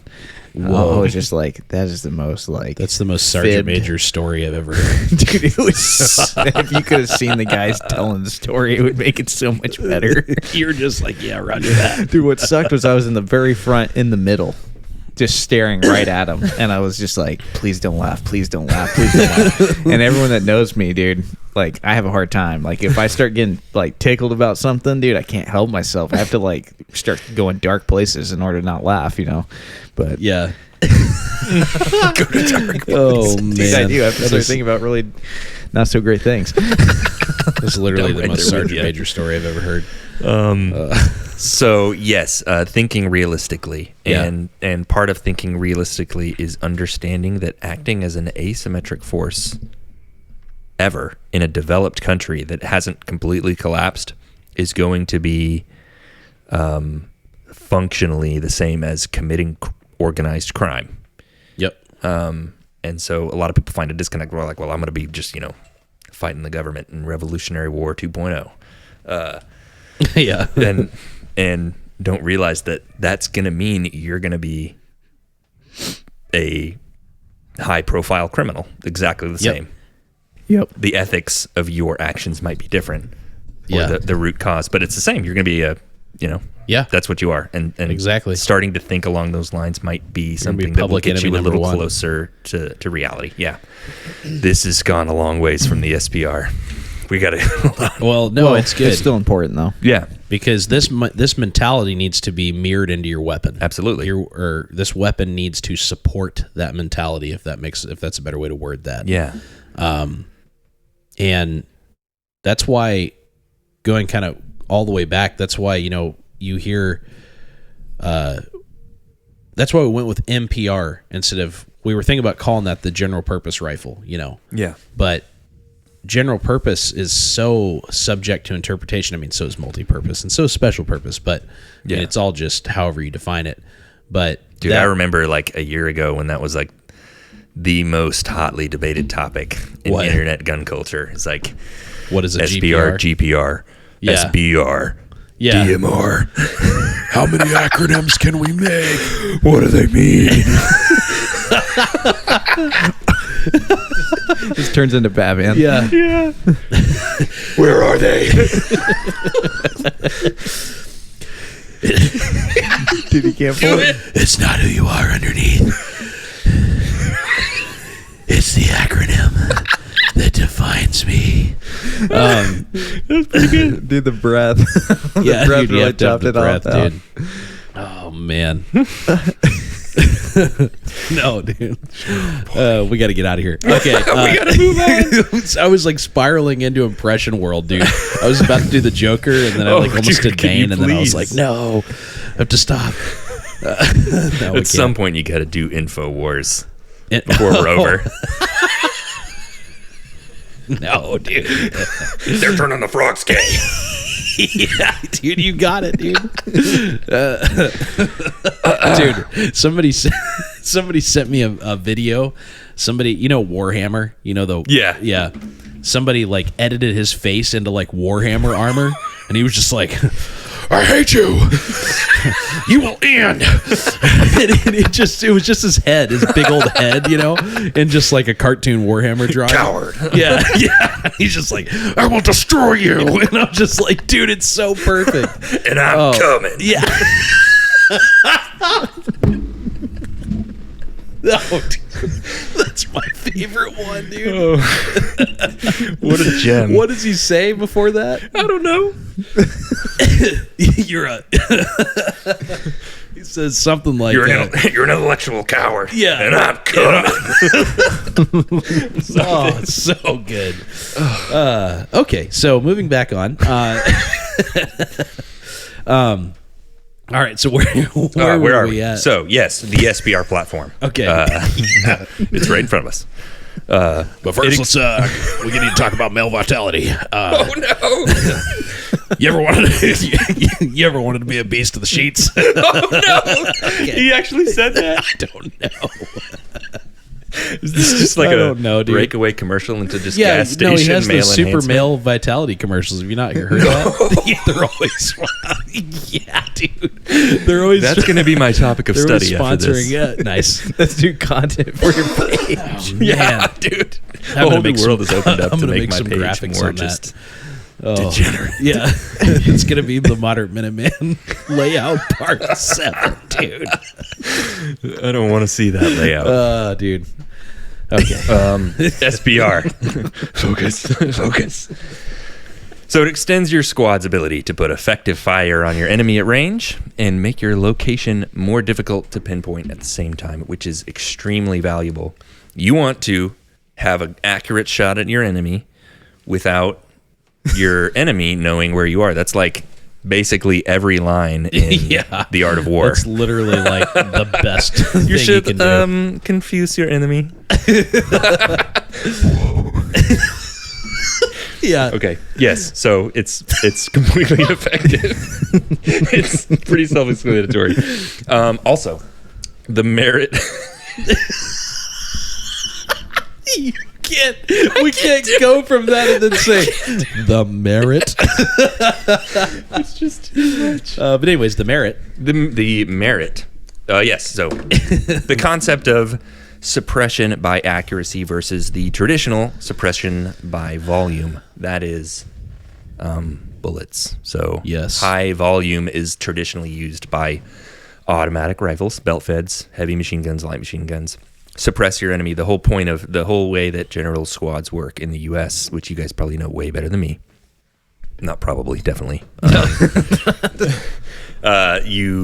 You get that machine gun up, you get fire superiority, and you keep them pinned while another group goes and maneuvers on the Yep. so you keep them from being able to move while you move, and then you take them out. Yep. That is suppression by volume. Just keep the rounds coming. Yep. Suppression by accuracy is low volume, extremely accurate fire that keeps people's heads down, because if they move it, you got them. Yeah. Yeah. It's literally it's engaging specific targets, whereas with machine guns, you're engaging an area. Yeah. So yes, you are engaging specific targets. Yeah. But realistically, like a lot of the kind of situations I've been in overseas where we're using belt feds to, gain fire superiority, you're engaging like muzzle flash areas. Yeah. You're just kind of engaging the See a area little that they're flash at. and you're just Because it's almost because it's almost always at night. That's something that's yes. very important to understand. But anyways, not always, but almost always. Yeah. Because it serves an advantage to people with a large logistical network. Yeah. Well, they would fight us at night too. They would pick night to attack us usually. So Really? yeah, I mean, even though we had thermals and nods and all that, it's still harder to fight. They probably at night. were trying to shoot for that dusk and dawn area too. Yep, they were, 'cause that's That's like- been a that's thing lighting. for like the history of humanity. Yep. Yeah, that's a Transitional That's a lighting tough periods. time for night vision, regardless. Like, yeah, night vision still gives you a little bit of an advantage, but it's also not really either. Yeah. So Yeah. That does make sense. But yeah, so the difference though with this is that you're literally engaging, like someone tries to get up and shoot again and you engage them. So Yeah. it's literally like, I'm going to pick these few targets in this area and specifically keep those targets down. Yeah. Which can really only be done if you have something that delivers that lethal accuracy and then also allows you to see that far. And that's where that combination of the optic and the barrel really are important. Yeah. And then like ineffective fire coming in at a conventional unit is a lot different than someone getting hit in a casualty. There's an entirely different response. Yes. Right. Once you start getting effective fire, the game changes a little bit, and snipers and designated marksmen have been shown time and time again to completely just immobilize a Huge unit. units. yeah, Huge because then unit. you have a medical response at that point, You have a medical response, and then if they don't know, which takes where, one more person out of the fight. And, Yep. it's kind of a domino effect. Exactly. Yeah. So And if you've done your job right, and I think this is where you're about to head, they might not even know where the heck you are. Yes. Like, it's just like, we're getting engaged, and like, where? I don't know. Oh no, someone else is down, and it is a Pandemonium. crapshoot. Yep.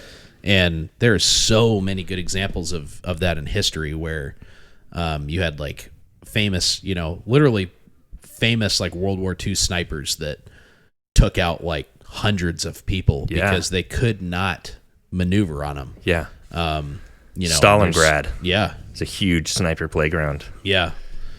And even beyond that, and then you got guys like, Chris Kyle, who was like Chris Kyle. Rest in peace. But he's got a ton of confirmed kills and he's been known to be very successful, especially in urban environments. So he was an incredible sniper, absolutely. Yeah. Oh, man. And who's that? The Vietnam? Was it Vietnam. Halfcock? Was that or I'm not sure about that one. Carl? Is that his name? Dude, I don't know. Anyways, point being, we'll get out of there.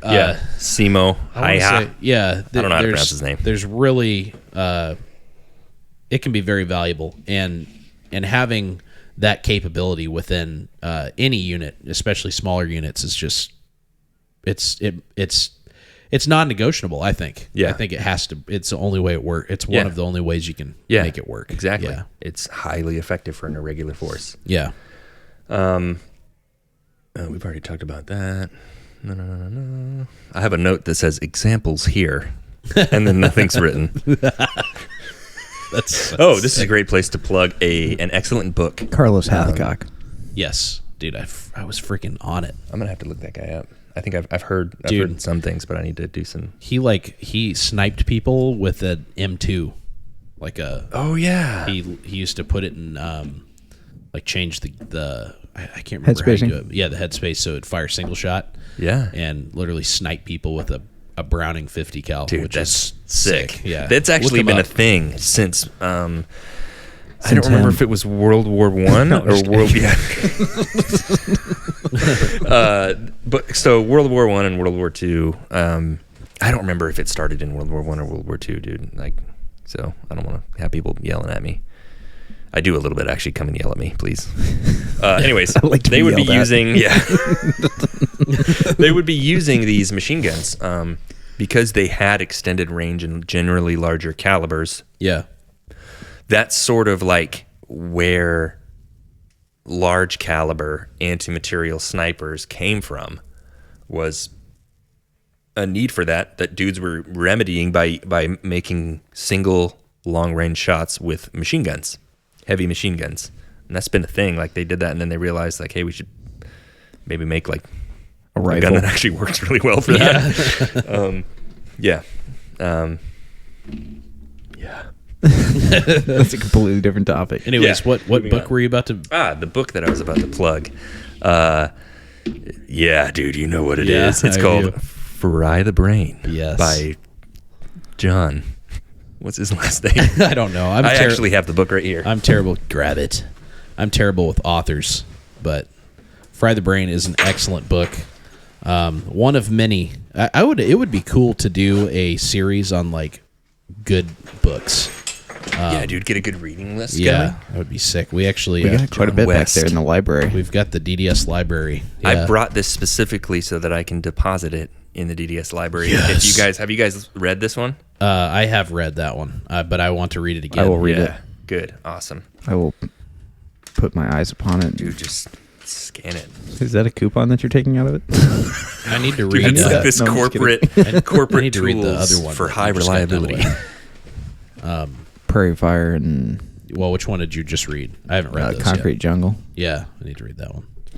Speaking of like mnemonics, this is like a like a corporate like how to deal with situations at work.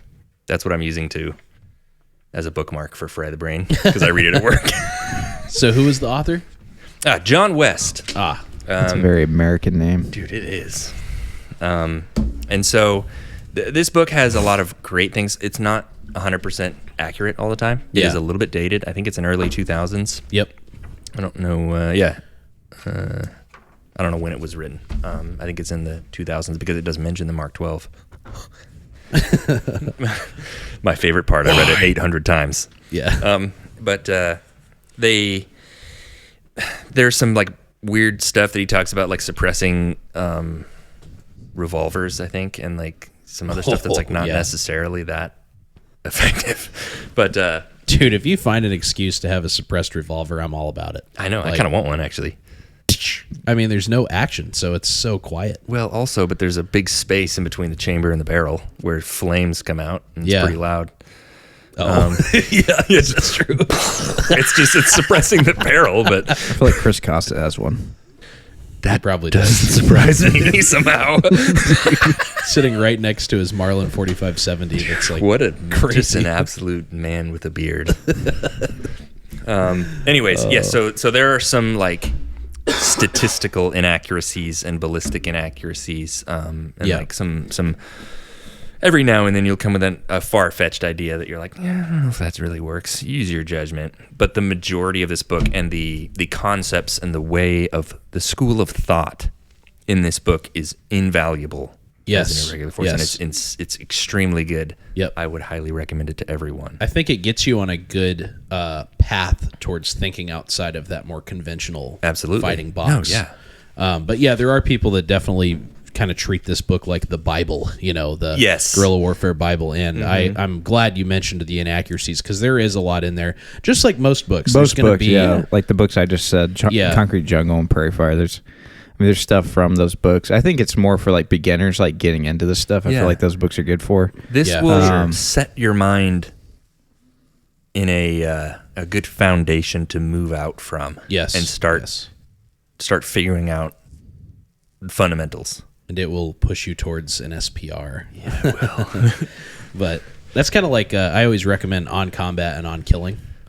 Those two books. I think they're for understanding the psychology behind having to, fight humans and potentially shoot humans. I think they're very good. But there's stuff in those that's like very old school. They're older books. Yeah.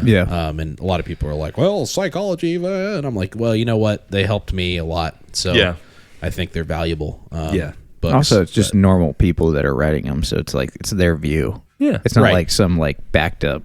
It's not like an AI. It's not freaking whatever that. What's that new chat thing called? That's just a meme gold mine. Just pulling from all of the sources of the internet to write something. It's one of those scary. chatbot things or whatever they're called. I don't know. Kind of scary. I probably just boomerized myself by saying chatbot. I don't know what that is. All right, so getting back into it. Yeah, so a nice thing about... Get that microphone up there. Whoa! Was that close enough?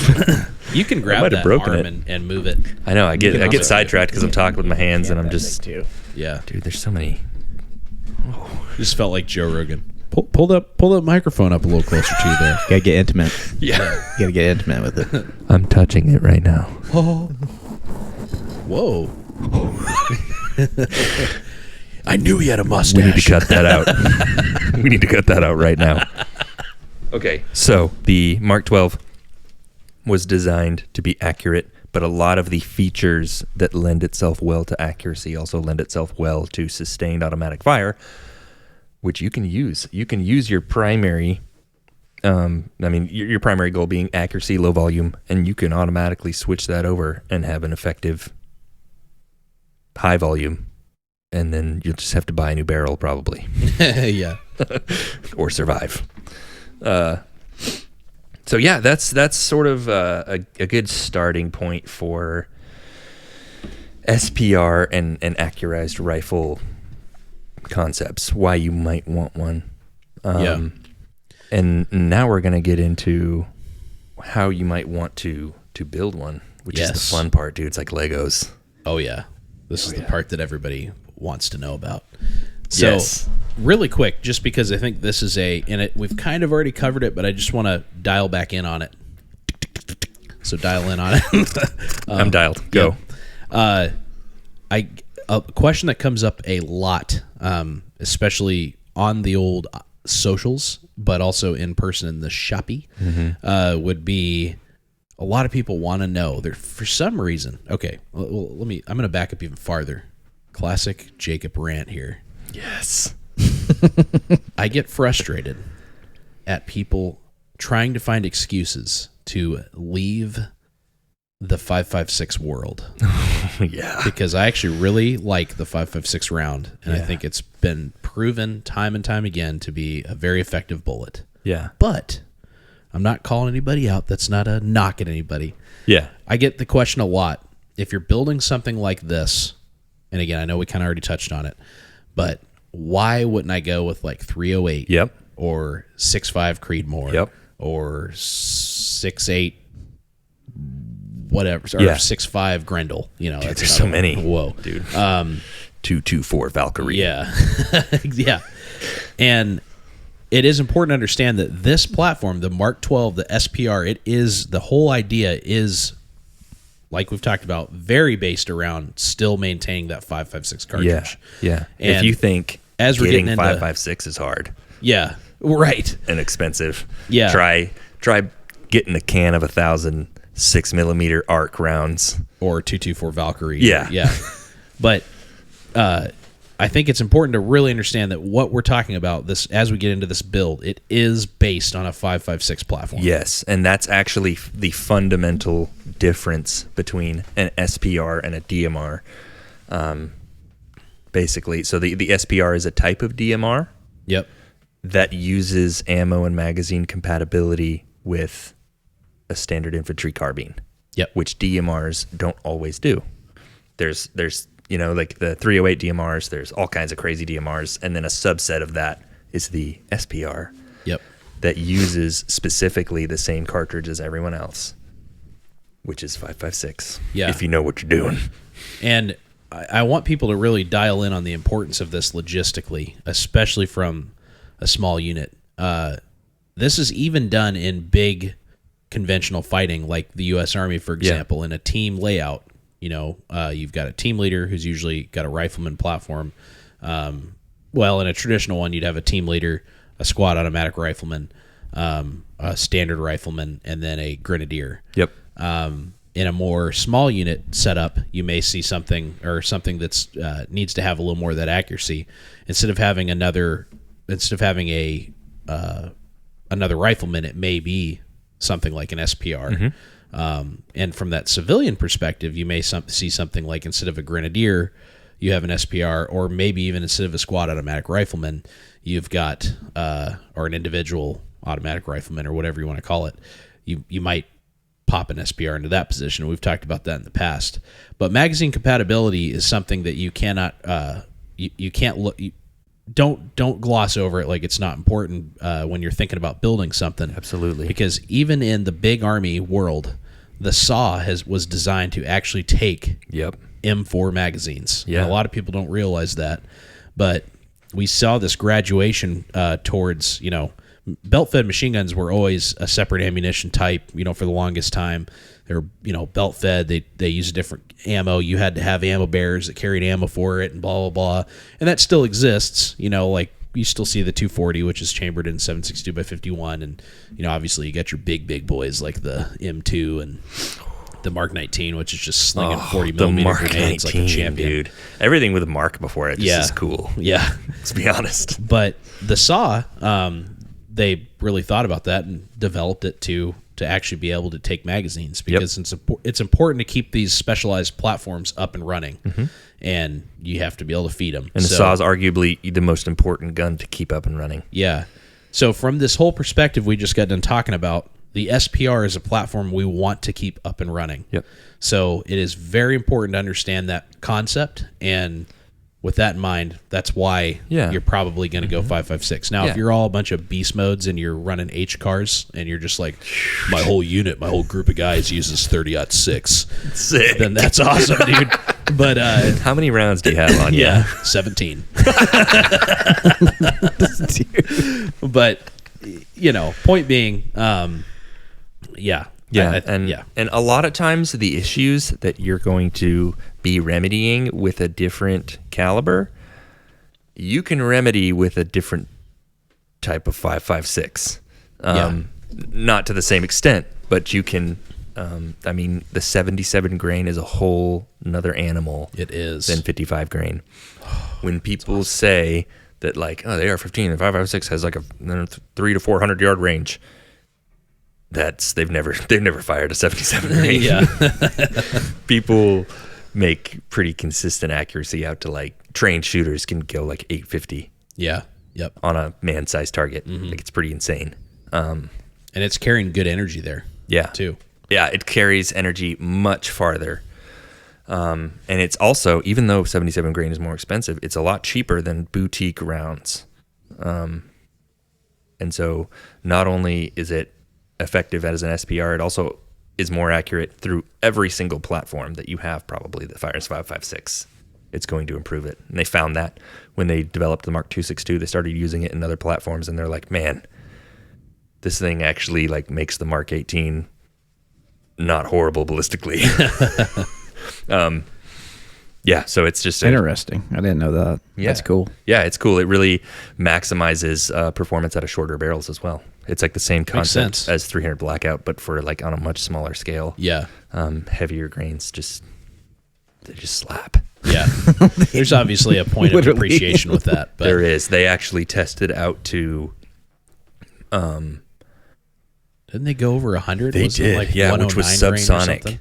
They Yeah. did like a 99 grain or something like that, or over 100, and it was like naturally subsonic, which is actually kind of cool. I want to play with those. Yeah. But they found out that the best accuracy was around that 73, 77 mark. Mm-hmm.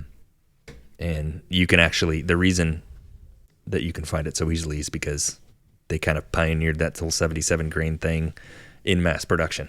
Because, like, most of the time it's like precision shooters or like competition shooters. They're going to be doing these weird rounds. And then after the Mark 262 found wide adoption, you can actually get 77 grain OTMs, which is open tip match,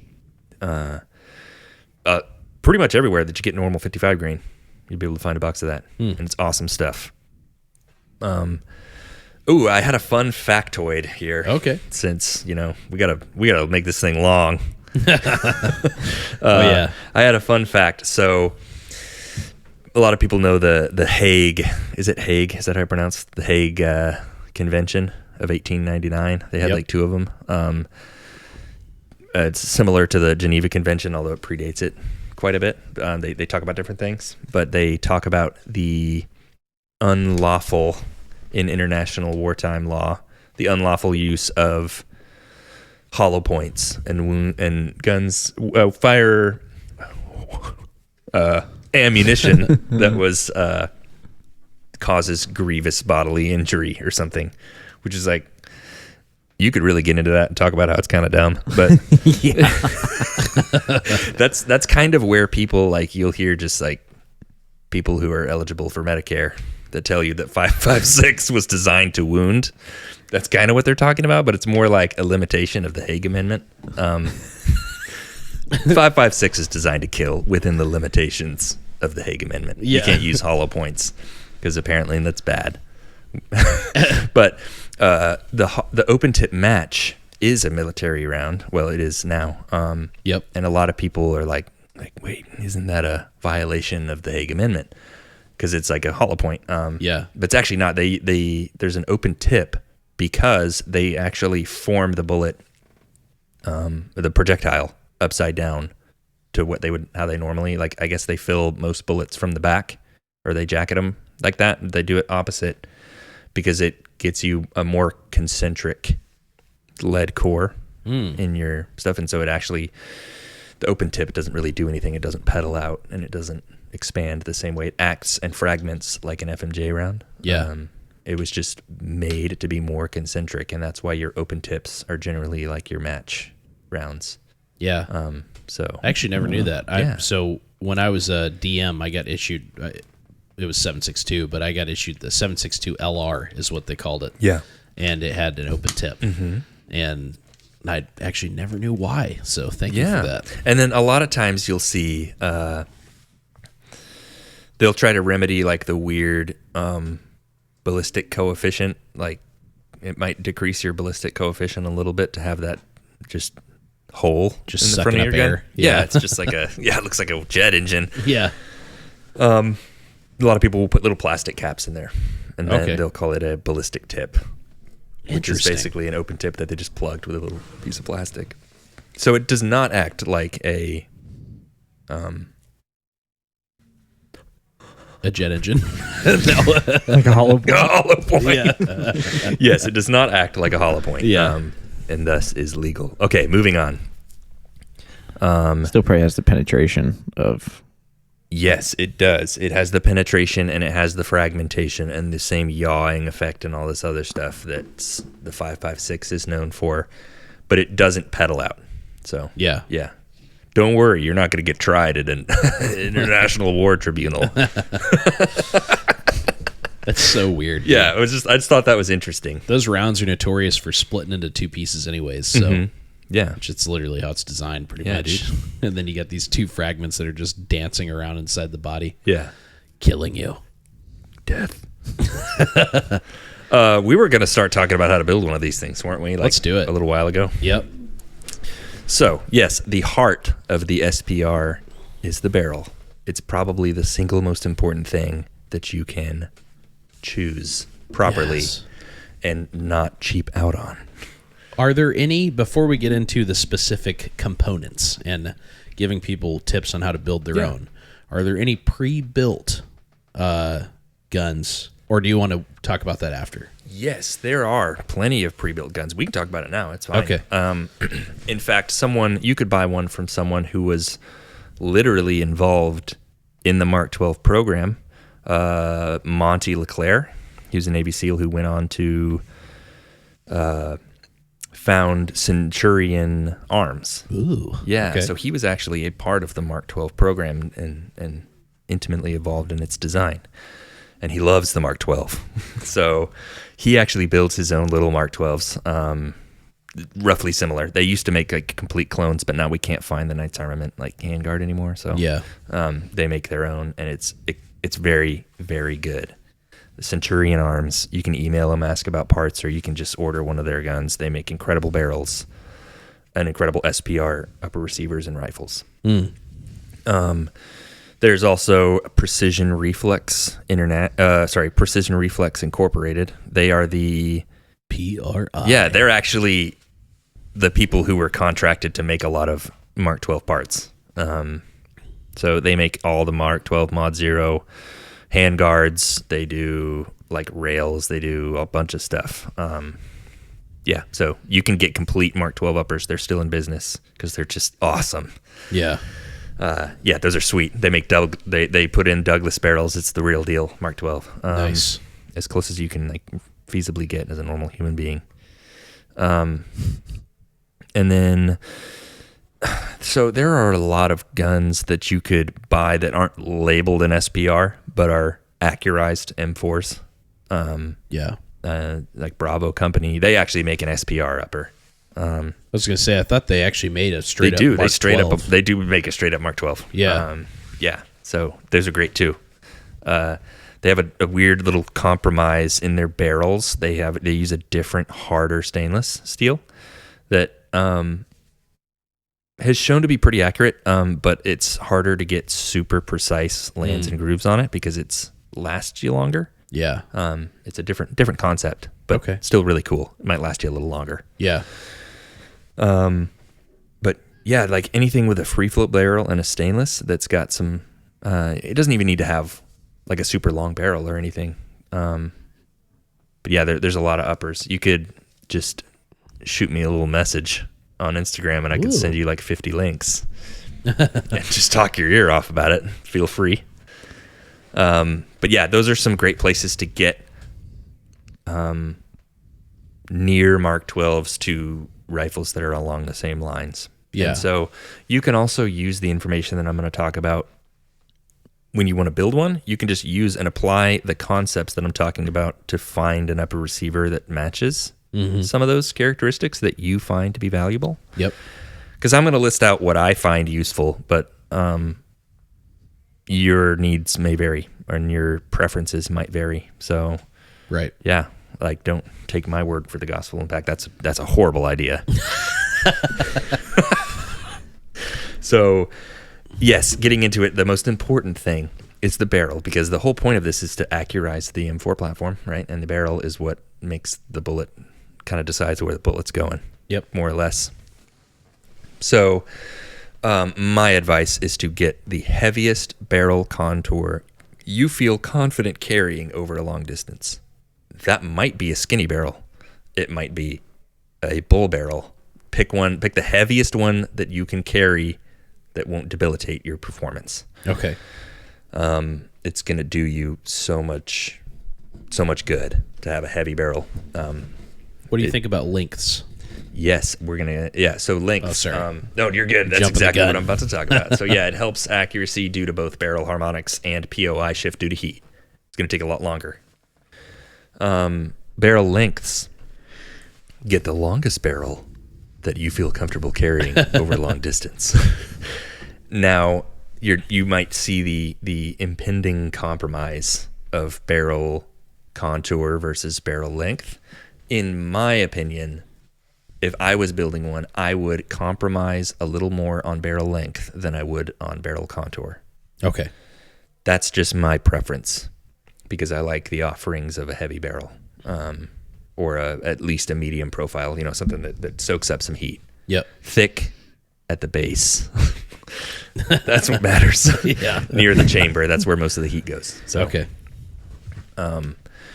Yeah, your results may vary. If you want a little more velocity and you just don't want to carry this massive bull barrel, get a medium profile and make it 18, 20 inches, whatever you want. Suppressors have to do with your muzzle length as well. Right. If you're going to be putting a suppressor on, factor that into your overall gun's length. And we'll get into that in a minute. Pick a barrel that's as accurate as you can. It might be chrome lined, but I wouldn't recommend it. Yeah. You can get accurate chrome lines like from Criterion and some Centurion barrels. Like, they're actually impressive for being chrome lined. But at the same time, you could also get even better performance out of a stainless. So pick a barrel that's accurate. That's the whole point. Yeah. So yes, I would recommend that you get stainless.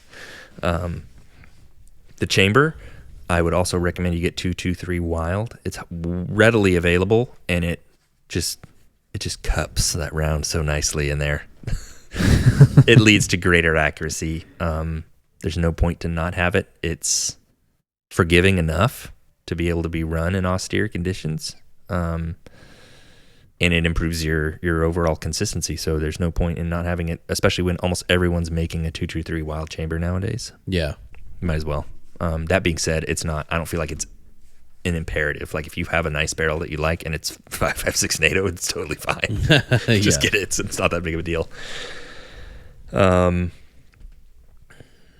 Oh yeah. So the handguard is the next, because it's directly interfacing with your receiver and hopefully not your barrel.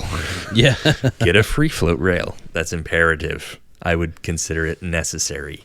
Yeah. If you're going to be building an SPR, like if you just show me like an M16, it's not an SPR. Yeah. You need a free float barrel. Yeah. Because you're making compromises that make no sense. Yeah, they make no sense. So make the gun make sense.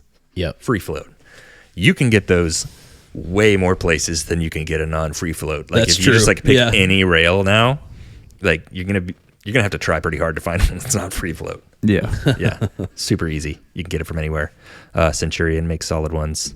Midwest Industries makes solid ones at a solid price. Yeah, they really do. PRI sells their little carbon fiber rails that are somehow heavier than every aluminum rail nowadays. My rail is carbon fiber, and it's like 17 ounces. It is a chungus, and I love it. I know. That's the one, dude. I feel It like just is.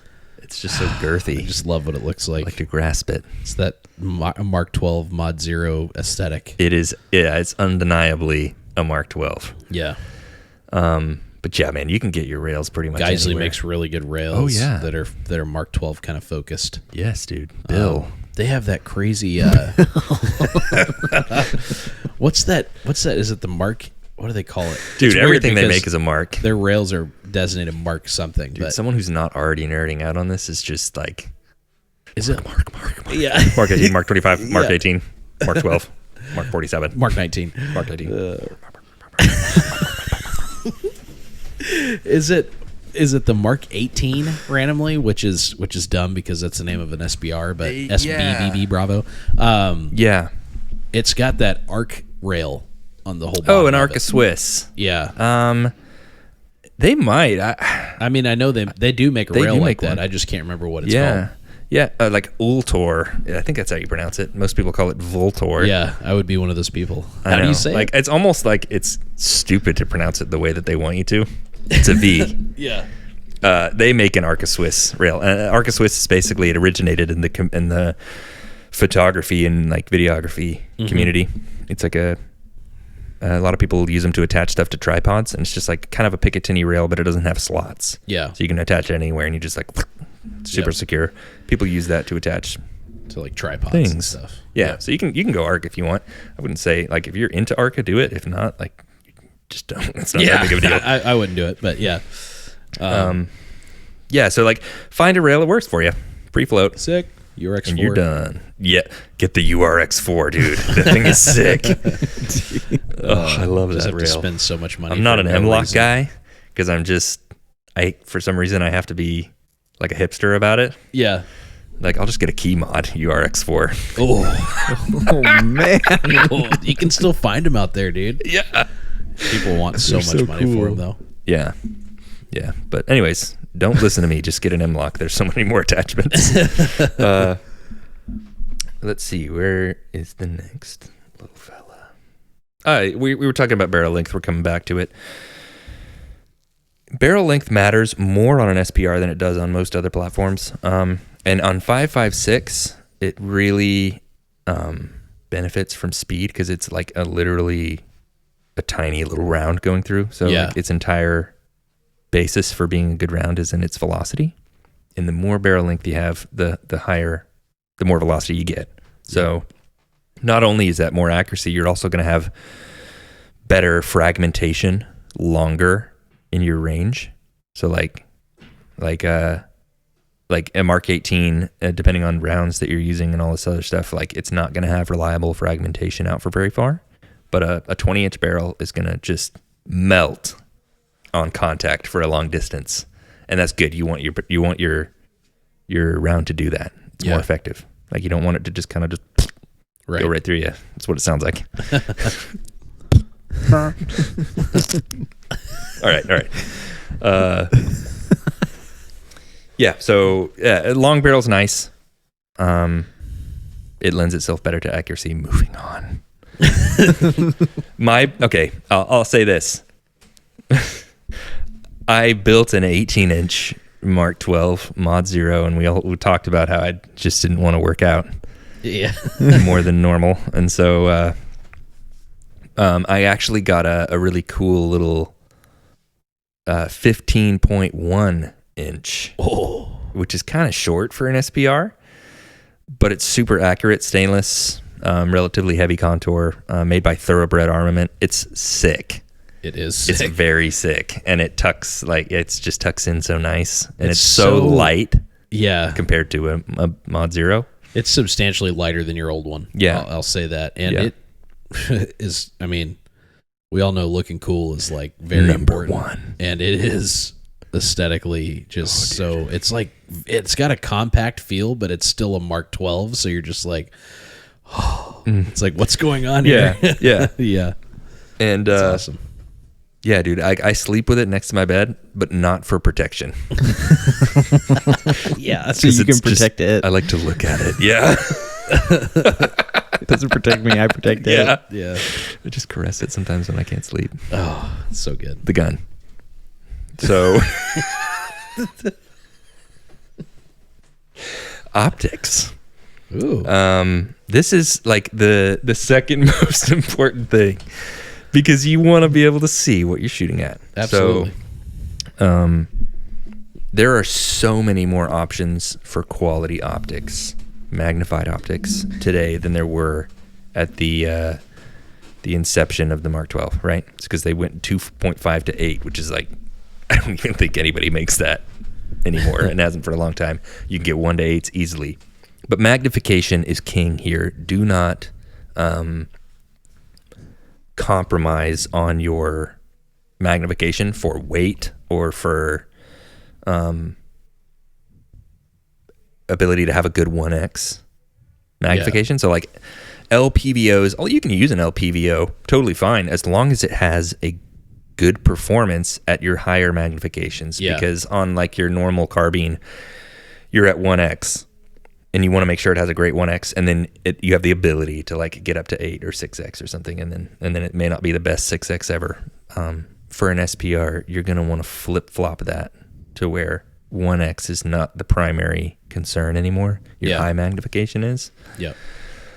So in light of that, I recommend like this is not like an official term, but like an MPVO, a medium power variable optic. It might be official, I don't know, but I don't hear many people talk about it. It's kind of become mainstream, I think. Yeah. Yeah. It's definitely not an LPVO, and it's also not like a 5-25 massive, like 40-ounce scope on the top that you can't even fit on the gun. So it's generally runs in like the 2.5 to 10, 4 to 16, 3 to 9s even. In fact, some of the Mark 12 scopes were 3 to 9. That might even be the original ones were 3 to 9. Before all the Mark 12, like the people that actually know what they're talking about are about to DM me. They're typing right now. Stop. 3 to 9, 3 to 9. Please, please have mercy on me.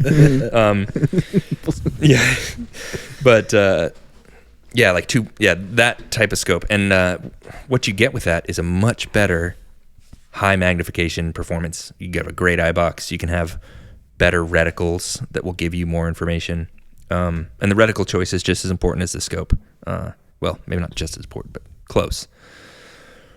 Pick one that makes sense to you, and one that you might be able to grow into. And one that makes sense. I mean, if you get like a hunting scope with just a simple duplex reticle, there's no information. If you don't see bullet splash at range, you're just flying blind, man. You have no idea where those are going. Yeah. Unless you're incredibly experienced, and then it doesn't really matter. But on the flip side of that, the Horus H59 reticle is like insane for precision shooting. There's so many dots, dude. What do they mean? Which might be a little bit more than you might want on a 5.56. Right. Like DMR type SPR. So pick one that makes sense, gives you enough information that you feel like you'll be able to make accurate hits, first round hits. Yeah. And then train to it and understand the reticle well. It's more important that you understand how to use your reticle in conjunction with your firearm than it is to just pick like the most expensive scope. Exactly. Yeah. Yeah. Very good point. So training is a big deal here. And we'll get into that. Let's see. Oh, yeah. So another reason why you might not really care about a 1X, like a really good 1X magnification on a scope, is like you can just mount a little red dot on top. Yep. And that would be something that a lot of people do on LPVOs anyway, which is a redundant system, but it also allows them to use night vision and stuff like that. But for our purposes, we can use passive aiming and all that good stuff. We can also use that dot to center our target and then pop right into the scope immediately. Yep. People who have done a lot of transitions from looking through their eyes to looking through the scope, or changing from target to target in a large magnification scope, they'll tell you that sometimes it's really hard to find because there's a difference between looking through a magnified and looking with your eye. So using that dot to center it and then popping right in makes it super fast and easy. So you can totally do that. You can get dots for super cheap. If you don't care about night vision performance, you can get one for like under $100 probably. Yeah. And if you're kind of confused at what he's talking about, basically, if you're looking at a potential target at great distance, it's really hard to hunt through your scope. Like, that's magnified in on such a tight, specific area that you're actually using your dot to align your platform in that general area and then go down into your scope. And Yeah. if that's, obviously if they're both zeroed, they're co-aligned, then you can put the dot right on your point of interest and then pop into your magnification, and you should be right there pretty much. So that's what he's saying. Yeah, that's a better way to say that. I kind of just went off on that tangent. Oh no, you're good. Yeah. Yeah, thank you. That concept also works really good with spotting scopes as well. So Yeah, I've seen people with like little RMRs and stuff on their spotting scopes, and that's so cool. Like the Leupold Mark IV spotting scope was pretty common in the military, and a lot of times you see T1s and stuff on top of them. So yeah, that's what it's for. That's cool. Sell me one, please. Yeah. Moving on. Let's see. Oh yeah, so like mount height. I've seen people mounting their scopes like really high on the optic, and there's a lot of personal preference involved here. But this gun is best shot in the prone, just like pretty much every gun, except for like a pistol maybe. Yeah. So, and the majority of the time that you're going to be using an SPR as an SPR, you're going to be in a supported position. Not all the time, because it's supposed to be a variable. What was that noise? Dude, It's my throat, dude. Never heard that before. I just heard I don't even know if it actually got picked up. No. Yeah. Oh man. All right. Well, never mind. Cut. It was gurgly though. Dude. Yeah, it was. What were we talking about? I don't know. I You're thought I talking was the about only one that heard the that. SPR still has to be able to do multiple jobs. Yeah, it does multiple jobs, but it's supposed to be precise at distance, and so that's where shooting from the prone. It's also going to help you stay hidden. Yep. And when you're shooting from the prone, having an optic that's super tall, that was like designed for use with night vision or something, like a 1.93. Yeah, or like CQB stand-up engagement. Yeah, exactly. Yeah. That was a big thing for a long time. It's still kind of a big thing. Yeah. Because it works great for those platforms. It does not work great for the SPR. Yep. A gold standard, if you have no idea what to mount it at, is like 1.5 to 1.6 inches from your rail. Yeah. It gives you a nice head position when you're in the prone, and you can also like get into it if you're standing or shooting supported in a seated position or anything like that. It's great. Shooting from the prone in 1.93 or like taller optics sucks. It does. Yeah, it's like you're just craning your neck all weird, and you're also lifting your head way higher than you need to be. So yeah. Anyways, mount height. Keep it at like 1.5-ish. You can go lower if you want. Do what's comfortable. If you've got like just the world's longest neck, Then go for the do unit. whatever you want. Don't let me hold you back, King. Get that Unity 2.04. Dude, yeah. Oh man. And also, if you're already doing a red dot mounted at the 12 o'clock, yeah, that's going to be like 6 inches above your floor. yeah, that's still Get hip fire. it's creating the issue of when you're shooting standing, you can keep your head straight forward. Yeah. Yeah. If you're going to be doing like room clearing stuff with the SPR, Yep. You're still gonna do it have with red dot. Yeah, you're going to do it with your red dot, and you're still going to be able to have like that, head up shooting style, which is good. And you're not really worried about what your optics mounted at that point, Exactly. or your scope, I guess. Yeah. Yeah, dude. The Unity we have at home. It's just another scope. Unity's got nothing on that GBRS, dude. Oh, dude. That thing's up there, dude. The USS Enterprise, dude. Dude, that thing is crazy. It's So big. crazy. The craziest part about it is that they want like $600 for it, but 600. Yeah, dude. was it like 580 or This is something? going to be slanderous.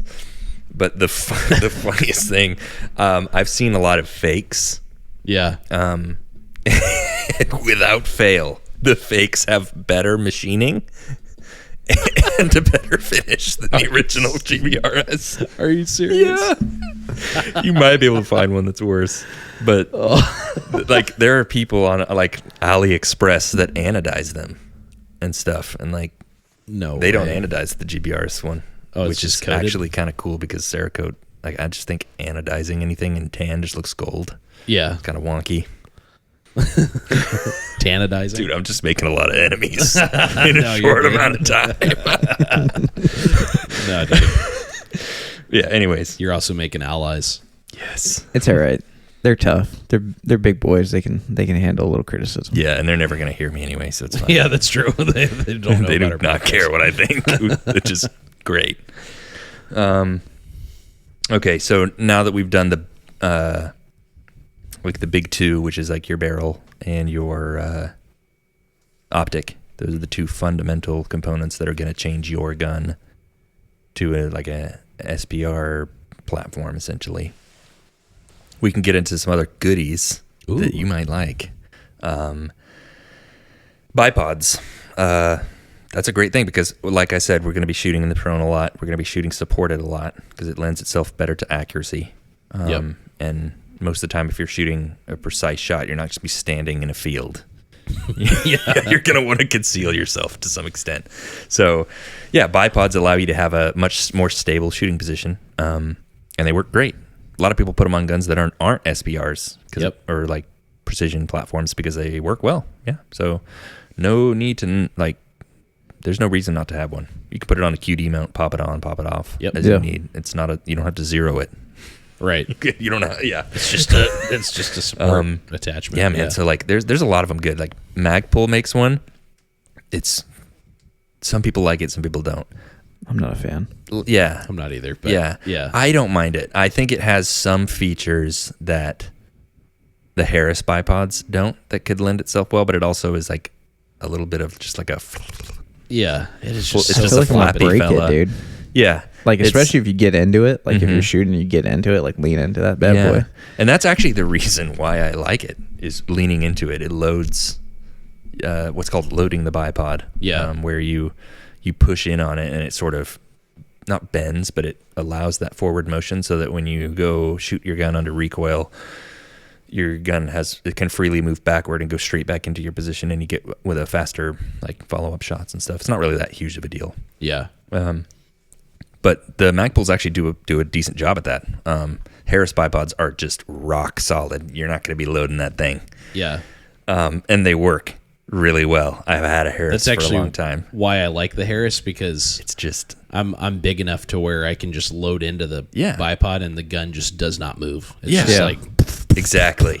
And with a 5.56 platform, it's not that huge of a deal. Right. Yeah. So, yeah, like however you feel more comfortable shooting. If you're better with a Harris, man, shoot with a Harris. Those things are sweet. Yeah. And they Super look old school, sick. But yeah, I am very partial to the Harris. I think it's and there's a bunch of Harris you can get. Yeah. It's super simple. They're either up or down, and then but the Magpul's pretty cool. I don't hate it. I'm not a huge fan of it just because it is a little flimsy, and it's not as nice as like say the Atlas where you can crank it down and it'll stay put. Like it really moves around a lot at the end of the gun, and that bothers me. Little thing going on. Yeah, that makes sense. It may bother you. If it doesn't, you might consider one. They're relatively inexpensive. They are. If you just need something to start training on, it's a great one because it's very affordable. Yeah. Actually, I mean, I think that and the Harris are pretty similar to the same cost, but they are. Yeah. And Harris has like their naming system is like borderline Hollow Sun levels of confusing. Yeah. It's so random. So the ones to look out for that are gonna give you like maximize your features would be like the SBRM. That one has some canting or whatever that it'll do, and you can adjust the leg length and all that stuff. It's got notches and stuff. That's a good one. The SLM is the same exact thing but with longer legs. So I actually prefer the SLM because every time that I would use the Harris bipod, the SBRM, I would just extend the legs 100% of the time just to get enough. Apparently I have a long neck or something weird. Yeah.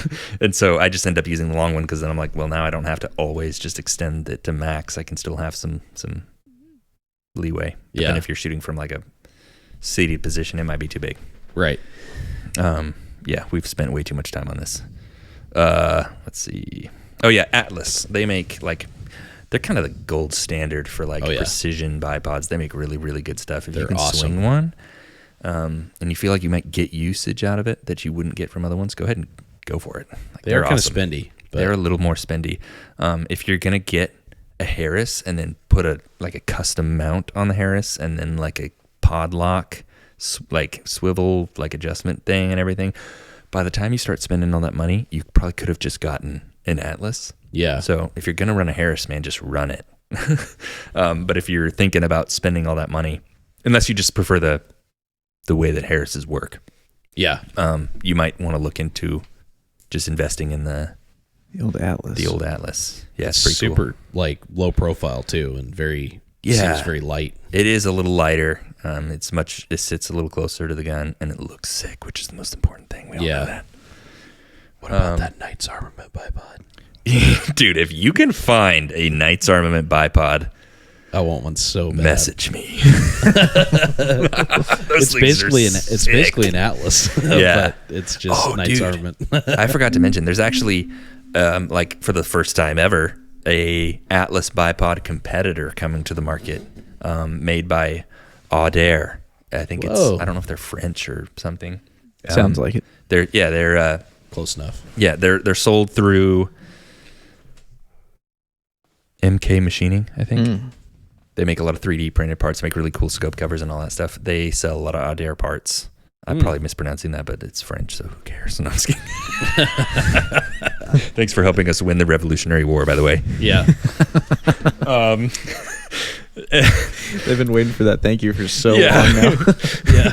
You're welcome. Thank you, but just stay away with your cheese. What were we talking? Yeah, okay. They're making a bipod, and it's really cool. It's very similar to the Audaire. Or, I'm sorry, very similar to the Atlas. Made of carbon fiber and got some like fancy boy stuff. So yeah, take a look at it. They should be like pre-ordering here soon. Cool. I almost got one, but then I was like, Atlas. Dude, I have to get the Atlas because I've seen it on Mark 12s, and I have to have a Mark 12. Yeah. Okay, now the single most important attachment that is not an integral part of the gun, like a scope or a barrel, is the suppressor. It's on any gun that you plan on bringing into a combat scenario. It's like mandatory. Yeah, dude. Yeah. If you can get one, possibly do it, because it will save your life. I've seen videos of muzzle flashes get, like early on in the whole Ukraine war. Oh my God, he's bringing up Ukraine. We're not going to get political. It's fine. We might. Okay, no. Early on in the Ukraine war, I saw footage of this sniper that was shooting from an abandoned building. I don't know which side was which. It doesn't matter. He was using like a big boy muzzle brake. Yeah. And you could just see this thing just like, you could light it up. And then like a minute later, that building was no longer there. Yeah. They called in fire support immediately after seeing his muzzle brake. Yep. And they like he ain't around no more. Yeah. And neither is his muzzle brake. Yeah, it was unfortunate that we saw the muzzle brake happen like a couple seconds before, so it's like he probably didn't get out of there. But yeah, he just keeps firing, so yeah. Maybe not the most happy ending ever. But yeah, you don't want your muzzle signature to give you away. In fact, that is paramount as an unconventional force.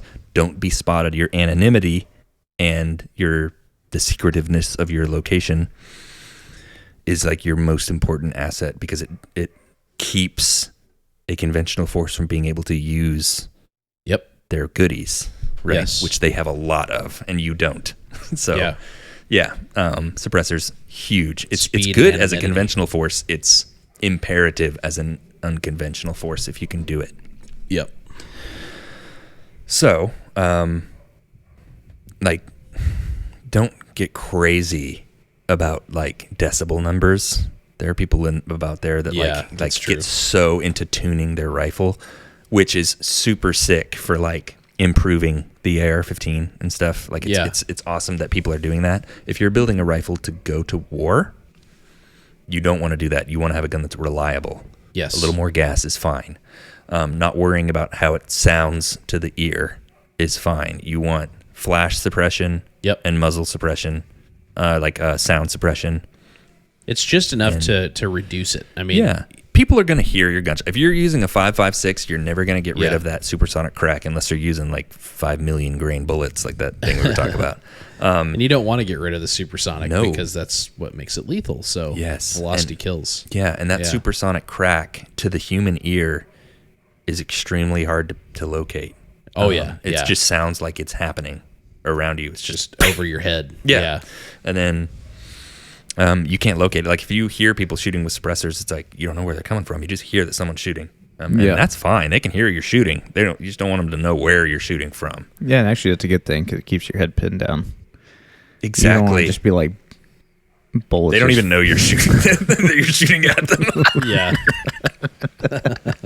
That's where accuracy and training comes in. Yep. Yeah, so suppressor, extremely important. Get one, build one. Don't break the law. Don't break the law because I told you to. There are many laws. There's like you can build a Form 1 suppressor yourself and have it. That's usually the fastest way. You can go ahead and buy a suppressor. If you have a gun, your 4473 is an Interpol, so just don't argue about having to deal with the ATF because they already have all your crap anyway. Yeah. Yeah, it's worth it.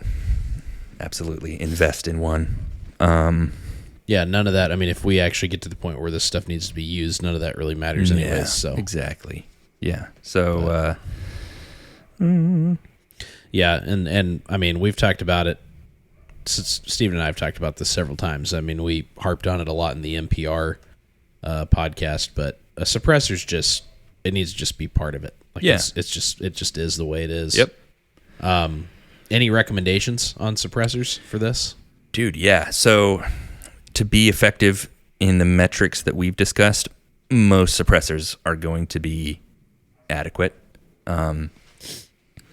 Your K cans, which is essentially just a short version of a normal can, like the MP5K. It's like, I don't know what it's compress or something. I don't know, with a K, German people. Yeah. Anyways, K cans, they generally don't do that great of a job with sound suppression or muzzle suppression. Mm-hmm. You can get exceptions to that rule. If you want to get them like a Mark 12 and build something because you love the Mark 12, Otter Creek Labs makes their OCM5, which is basically a moderately lightened version of the Ops 12th. The baffle design, I think, is similar. They might have changed the baffles a little bit, but they did make it out of titanium externally, which makes it a bit lighter because the Ops is a hog. And also Ron Allen is still making the AEM5 if you want that original, the original goodness. And he's an awesome dude. I haven't met him, but that's just what I hear from everyone. And so, yeah, super cool guy. Those are great options. They are niche options, so you need a special barrel for it. Yeah.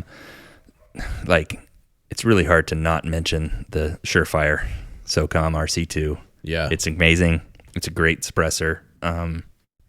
There's no reason not to have one. It was designed specifically for the metrics that we discussed. Yep. Which is why it's not the quietest suppressor ever. It is one of the best at reducing muzzle signature, visual and audio. And it is an absolute tank. Dude, yeah, they last forever.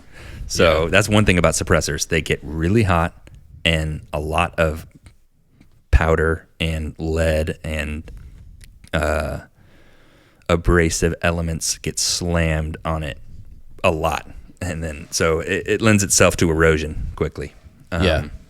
So, like, get one, consider not reliability, durability in your selection. There's a whole myriad of options like baffle design and then materials and all this other crap you can get into, but like Surefire makes a great one. Yeah. Otter Creek makes a lot of other designs that are surprisingly durable for what they're made out of. They're not like Inconel or anything crazy, but they just like they can handle some full auto fire pretty well, just being 17-4 stainless. Pretty sweet. They make good stuff. So it's just some homie out of Kentucky just doing it. Just like randomly blowing everyone out of the water just with baffle design. It just out of nowhere. I don't understand it. So cool. Yeah, it's cool. And they sold at a reasonable price. But yeah, man, you can get a lot of stuff. You could even go like, if you wanted to go like less expensive, I think Yankee Hill Machine makes a couple of suppressors that are decent and affordable. I don't remember what they're called. I know some guys that have run them. Yeah. So just get one that works. Do some research. You can message me, and I'll probably tell you the exact same thing I just did right now. Yeah. But yeah, not a huge deal. Like if you really want to tune your gun, then you might want to do some more research. But like, right. Yeah. Let's see, where are we at now? Oh yeah. So if you can't run a suppressor, how do you reduce your signature, your muzzle signature? And that would be two things you can do. You should, in fact, I would say it's mandatory to run a flash suppressor if you're not running a suppressor. Yeah. Because you're giving yourself, like 5.56 doesn't have that much recoil. You don't need a muzzle brake. Yeah. They're fun and they're cool. Yeah. But in a combat scenario, it just doesn't make sense. The cons outweigh the pros almost objectively. So, Yep. Yeah, get the best flash suppressor you possibly can, which are generally 3-prong. Surefire makes good ones. Some other people make good ones. Also, a longer barrel. If you know you're not going to be able to get or run a suppressor, get a longer barrel for a couple reasons. One, you don't have to factor a suppressor in anymore, so you can run a longer barrel. And two, the reason for muzzle flash is unburnt powder that comes out of your muzzle and ignites in contact with the air, or is already igniting in the barrel, that kind of stuff. Yeah. So 5.56 has a lot of flash because it generally has a lot of unburnt powder because it's a lot of powder with a tiny bullet. So a longer barrel gives that powder more time to burn before it's released, which means you'll have less of a fireball because there's less of that powder that hasn't been ignited yet. So when you pair a longer barrel with a really good flash suppressor, you're gonna end up pretty well off. You know, you can have pretty decent flash characteristics. Also, finding ammo that doesn't flash very very hard, like 5.56 military spec ammunition will lots of times have like anti-flash or like flash suppressive stuff in the powder. I don't know if they sell that to us or not, or if it's just like slightly different, but that's sort of a thing for mil spec ammo. Like Mark 262 had some pretty cool flash inhibition chemicals in the powder. Interesting. Yeah, it's kind of cool. Anyways, long barrel, flash suppressor. Yep. And then just get a suppressor. And then if you have a suppressor and your plan is to just primarily run a suppressor, Yes. do you think it's worth going the muzzle brake route for the sacrificial baffle? I do. And it depends on the suppressor. If I had an RC2 on a longer barrel, Who I cares? wouldn't care that much because Yeah. like those things just eat everything and it's fine. And that way, if you ever have to pop that thing off, you've got a capable muzzle device. Right. If you're going to be just running dedicated suppressor and you're never taking that bad boy off, you can either direct thread something with no muzzle device, or you can run a brake. And the reason brakes are cool in suppressors is because they protect your front baffle, your blast baffle, from a lot of that erosive stuff. Gas. Yeah, gas, powder. Like, which is why the Mark 12 did have a brake in many cases. yes, yeah. In fact, yeah. Ops Inc. did not rate their suppressor to be used with a flash hider. They have to use a brake, and that's why the government decided on that. In fact, that's not really true because they made a flash hider that you can totally use, and it's fine. Yeah. But it does help a lot. So yeah, if you're going to be running dedicated suppressor, go ahead and use the brake because it will extend the life of your suppressor. Mm-hmm. So otherwise, just don't. There's just no reason Yeah, for it. exactly. Yeah, Yep. no, that would be the primary reason to run a Unless brake. you're like a 3-gun shooter, but we're not talking about that. Yeah, exactly. For a Yeah. different scenario. So like people that run brakes are just like, Yeah. Just having meltdowns. yeah, dude. Like brakes are not bad. They're sick. They're just not Yeah. for this purpose, right? So Yeah. they serve different purposes. Like I run a brake, but Yeah. with the intent of it always being suppressed. Like that's the idea. Yeah, So yeah. yeah. And a lot of people run brakes because they like irritating people at the range, which is sick. yeah. Yeah, but like in a combat scenario, you want to reduce your ability to be spotted. So naturally, you'd want a flash hider. Let's see here. Oh yeah, reduced capacity magazines. Dude, California boys are just rejoicing right now. Thank you. Not that reduced. Oh. So Not less than 10 rounds? yeah. No. So reduced capacity magazines are kind of a small deal. It's not the end of the world, but it's hard to run a AR-15 really low to the ground in the prone or support it against different weird dynamic like city rubble or who knows what. Lots of times you're going to be banging that magazine against something, or you can't angle the gun high enough, Right. to reach a target. And small. I'm sorry, I'm just like talking from a huge distance away, dude. You're gonna be working on that one for a minute. I'm way away from that thing. I can hear myself in the mic, just like. So. Yes, reduced capacity magazines. They're great because it makes the gun more maneuverable in the prone. Just like keep a couple in your kit. They're super cheap and easy to get.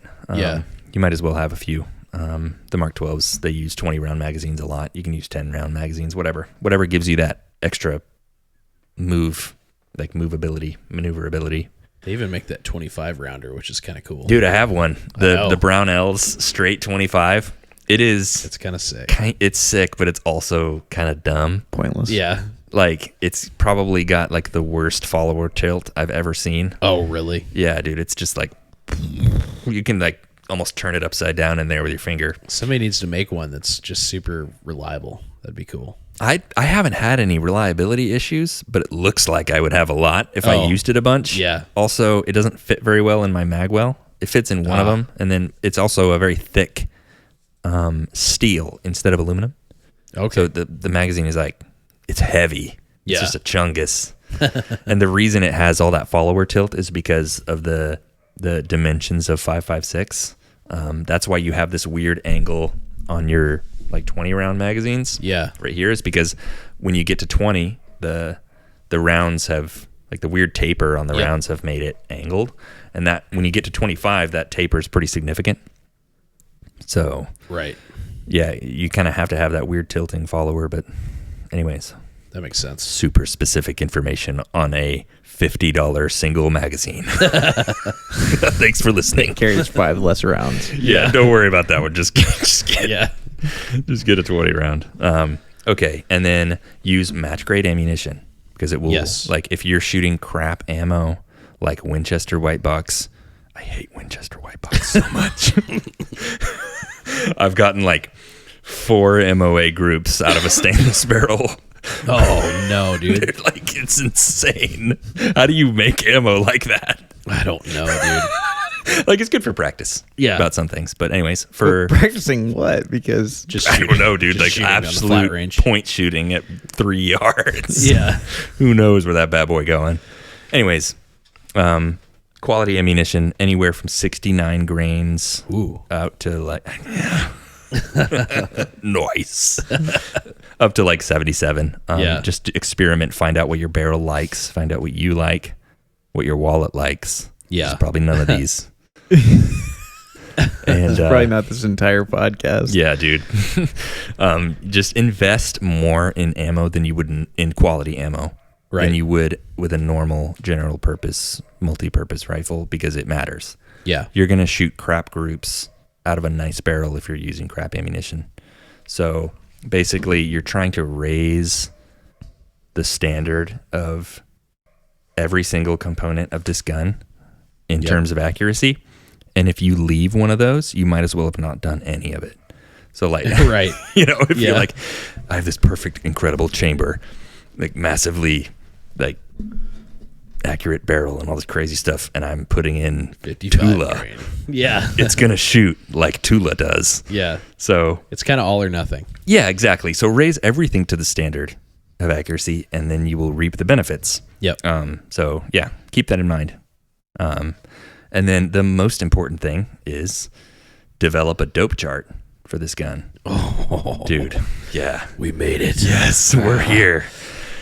This is like the best part. No, not really. Were you going to get into trigger as well? Oh, dude, I forgot triggers. Yeah. So yeah, let's talk about the lower and dude, back so did half the military, of the dude. I'm literally just I'm literally the army. gun. Would you like to be promoted to colonel? Yes. Let's get you into the system.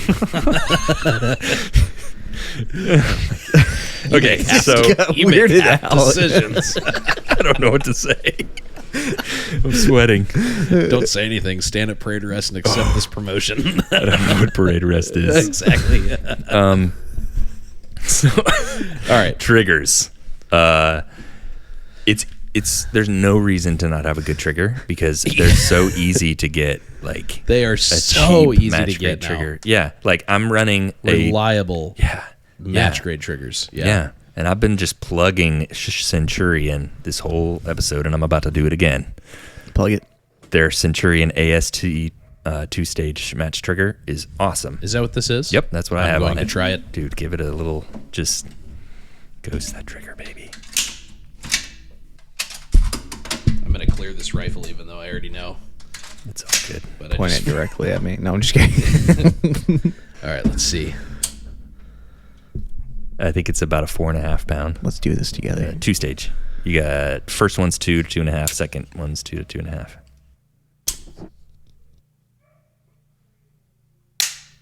Ooh. Oh, let's feel the reset.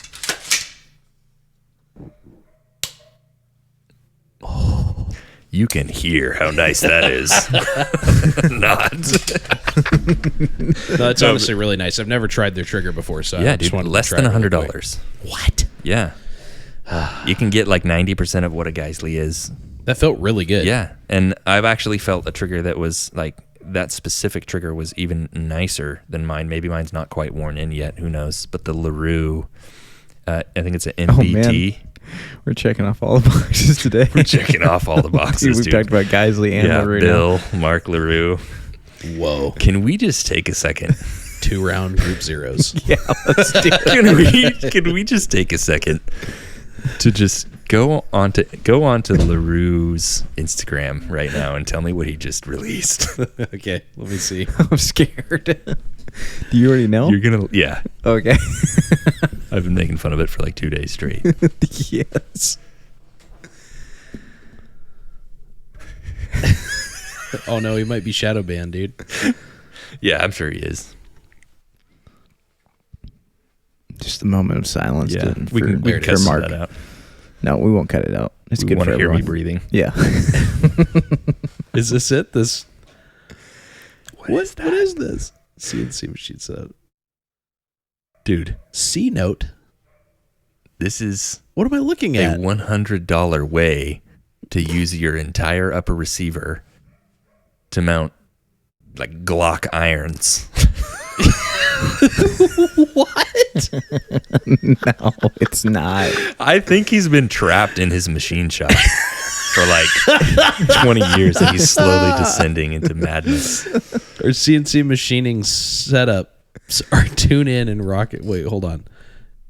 C note owners can slap them on any receiver and be instantly CQB ready. It's a QD pistol Because we iron. make LaRue stuff square and parallel, if you have a LaRue rifle, you can run them on both the receiver or its handguard.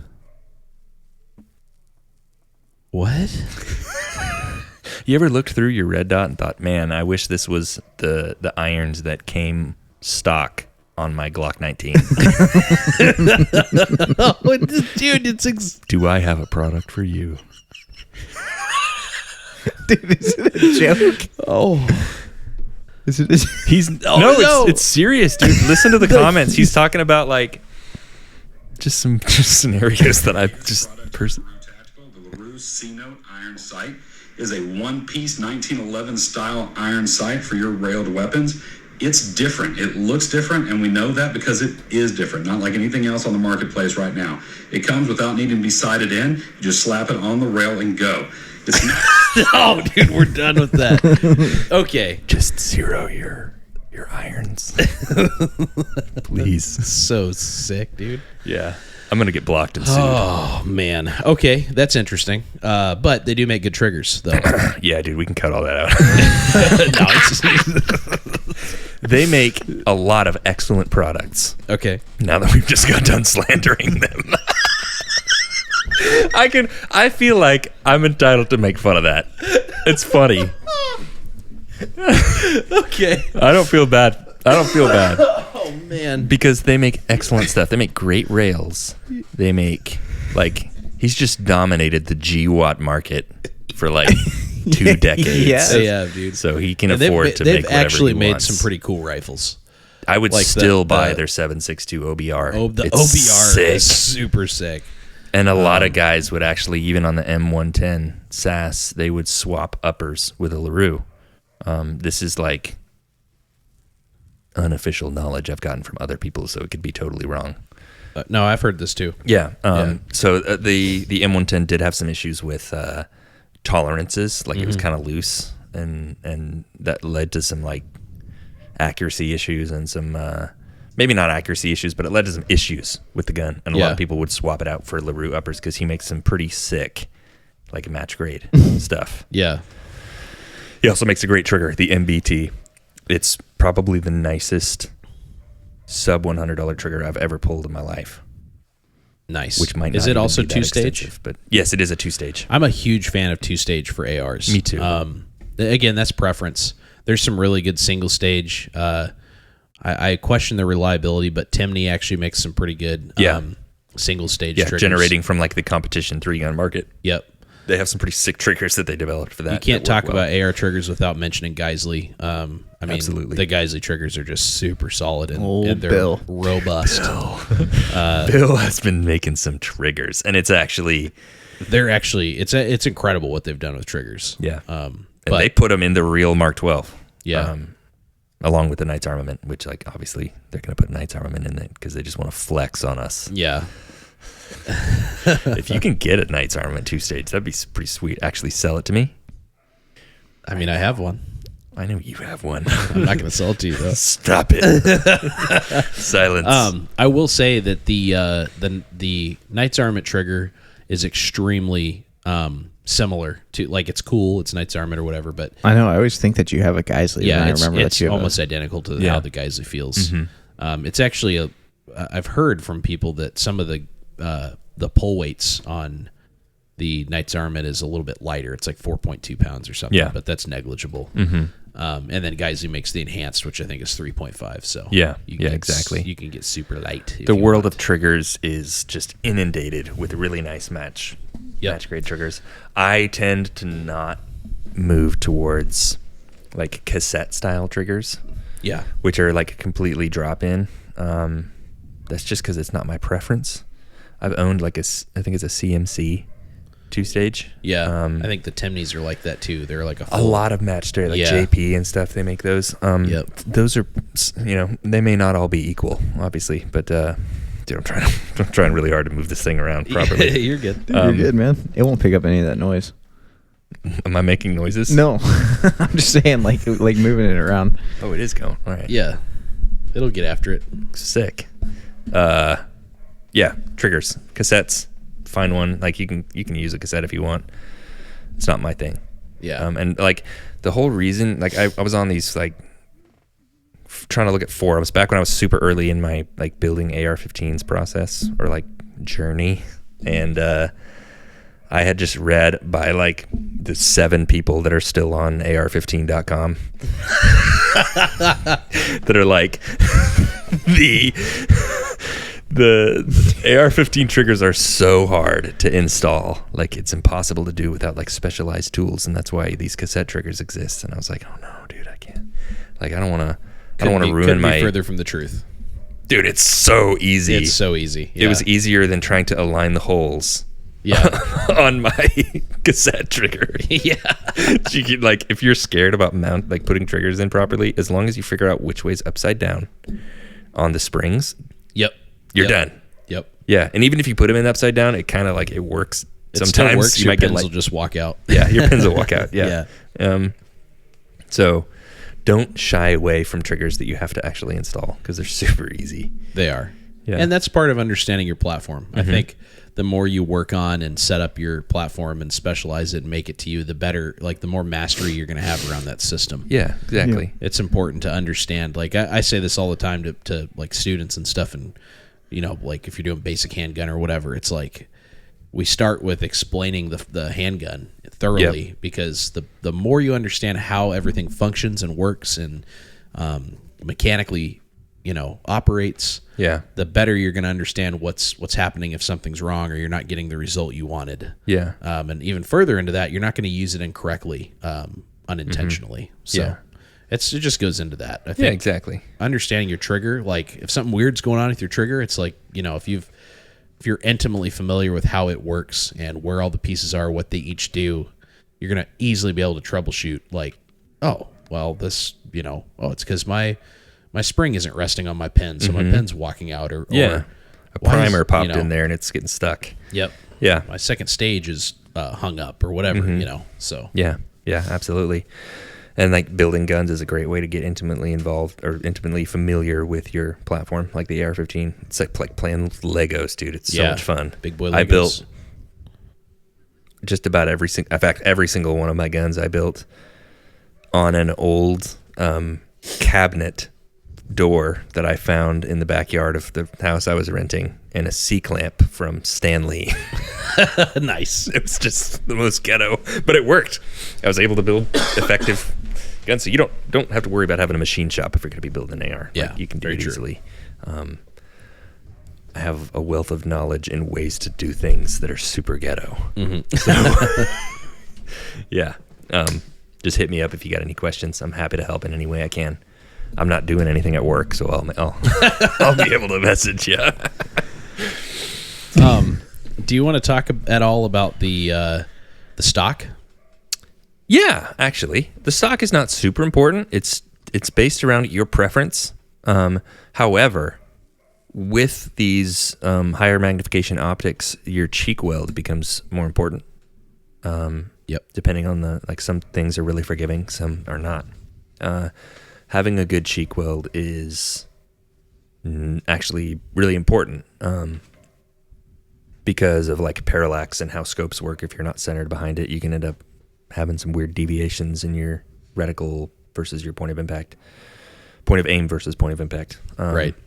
So yeah, having a nice like centered eye on the back of the scope is important, and that's directly related to your stock. So get whatever one you like. I use probably the worst cheek weld that's ever been made, which is the Car 15 stock, but it's just it's such a vibe. It is, dude.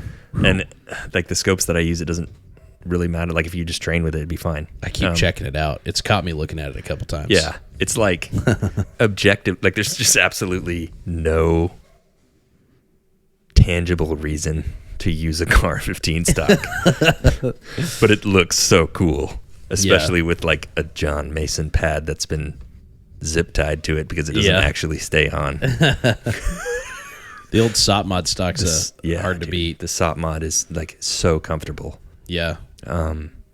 SOP mods, Ultor. Yeah. They make their version, which is great. And then like Magpul PRS, it's really heavy. You could run it if you want, but I wouldn't say it's strictly necessary unless you're really getting up into high magnification. Yeah. I've seen some people put those Magpul UBRs on Mark 12, and it's like it's like I feel like I'm sinning when I look at it, but at the same time I kind of like it weirdly. Yeah, I know. It's not my thing personally. Yeah, I wouldn't recommend it because it's got a proprietary buffer system, or buffer tube, which is weird. So, well, that's not necessarily anti Mark 12 if you think about like the SOCOM, the Ace SOCOM stock. Yeah, those things. That's what was initially put on the smaller offshoot of the Mark 12, the Mod Holland, which is Mod H, which is a 16-inch. So a lot of the SEAL dudes were kind of mad about how the Mark 12 was like just adulterated from their original 16-inch short, light, accurized weapon to this just monster. And they're like, this is like not at all what we wanted. And so they actually built a new one. This guy, I don't remember his first name. His last name is Holland. He was a Navy sniper, like something big bouse. And so he was friends with John Noveski back in the day. Is that his name? John? Yep. Yeah, John Noveski. And he had them make legend. Legend, for sure. So he had them make special stainless steel 16-inch barrels for the Ops 12 profile for the suppressor. And then PRI supplied a bunch of the parts. And then these were made, I don't remember where they were made. I think PRA made some, and then another company. It was not an NSWC crane thing. It was a smaller deal. And it's the latest Mark 12 in the program. So it's actually not really officially part of the program. So basically what happened was we started with 16-inch barreled accurized M4s with the Navy SEALs in the 90s.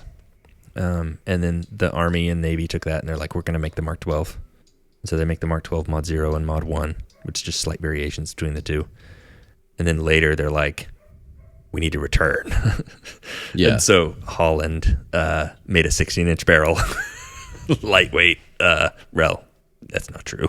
It's just shorter, basically. Shorter version that was better balanced and more in line with what the original idea was. And it was called the Mod H. And they put this Ace SOCOM stock on it. It was like the new thing, I guess, at the time. I don't know why they put it on. It's a proprietary buffer, like just wonky looking thing that does not. It's just a tube. There's no cheek weld. It's just like the car stock. Yeah. I've seen that. It's got like a piece of foam. It's like a. I actually hate it. I know that's probably making cloners go, but it's making cloners make that noise, and making people who use the Mark 12 Mod H agree with you, because most of the time they pop that baby off immediately and put back on their normal, like adjustable. The Ace is adjustable, but it's just like, why would they do that? Yeah, I still want one because it looks cool, but not at all because of its performance. And most of the people that were using it for its performance preferred a standard stock. Right. So. Crazy. Cool. Noveski made its way into the fold. Oh yeah. Yeah. So anything else to say on builds? I feel like you covered everything. I mean, I covered the major stuff, like pick a grip that works for you. Oh yeah. But like, I don't even feel like that's worth talking about that much. You can use an A2. You can use anything. Yeah. Cool. A2 if you're going hard aesthetics, because dude. Yeah. It's just got the OG vibes. Does, but the grip you have, what is this? Oh yeah, I have a Sierra Precision SPR grip, which I don't think was ever officially used on the SPR. It's sick though. It's so comfy. People would swap them on. It's the most comfortable thing I've ever held in my life. Yeah. It's got a little like a raised area for it's not an ambi friendly thing at all. I actually had to shave down the little thumb rest on one side so that like left-handed people could use the gun. Yeah. But there's you did do that. for your trigger finger, there's a rest that keeps you like right on that pad of your finger, touching the trigger perfectly at all times. And it just like, it feels like somebody just gripped a piece of clay. Yeah. And then they made a grip out of it, and it's just perfect. It is sick. Yeah. So you you started to head towards dope charts. Oh yeah, dude. I just mentioned like the most important thing ever, and then we just started going back onto parts. Well, I think Steven redirected you back to finish the triggers. We had to go as Grantham says, tip to butt. So we had to do the full travel. But now we can talk about using it, the most important part. Yes, using it, and this is so important. You can have the most accurate gun in the world and suck and not hit anything because you don't know how it works. And you can have a mediocre build used to its maximum effectiveness to great effect. Like you can do great things with a decent carbine if you know how it works and you're intimately familiar with how it works at range. And so your dope chart, data on previous engagements, there's probably another way to say that. It's a mnemonic. Yeah. And Anyways, so that's the widely accepted. There's Yeah. data on personal equipment or data on previous engagement, Yeah. but data on previous engagement I think makes the most sense. yeah, in this case, I think you're right. Yep. So, yeah, basically what that means is, like, figure out what round or rounds you're planning on using, like which 77 grain projectile, and then you're going to be shooting that at different distances, known distances, and figuring out where those bullets are falling, right? So, like at 200 meters, I'm looking at like a 0.4 mils of drop with the ammunition I'm looking at, and you can write that down, and then basically just get wind data, drop data. The more data you have, the more information you can reference about how your round is going to act in any scenario, different weather patterns, all that kind of stuff. So I would say you probably don't have to worry that much about humidity. Maybe if you're shooting like halfway around the world. But yeah, so like just like different scenarios, record the basic weather, and then your wind metrics, wind speed and direction, and then the more data you get on that, the more you'll be able to figure out like what your round is gonna do in an unknown scenario. Yep. So like if you don't know what's gonna happen and you have 15 mile an hour wind at like 75 degrees, you don't really know what's gonna happen, and you're shooting at a 30-degree angle downward. It's like, what's gonna be happening? If you've already done that before, or you've done different subsets of those, you can extrapolate how your round's going to act, and you can end up with a much higher first round hit, like probability. So it's just knowing your platform, basically. There's many better references, better resources than me to find out how to do proper dope charts, but they're important. So find somebody, good videos, good research on it online. I will be doing the same thing as soon as I finish this dadgum thing.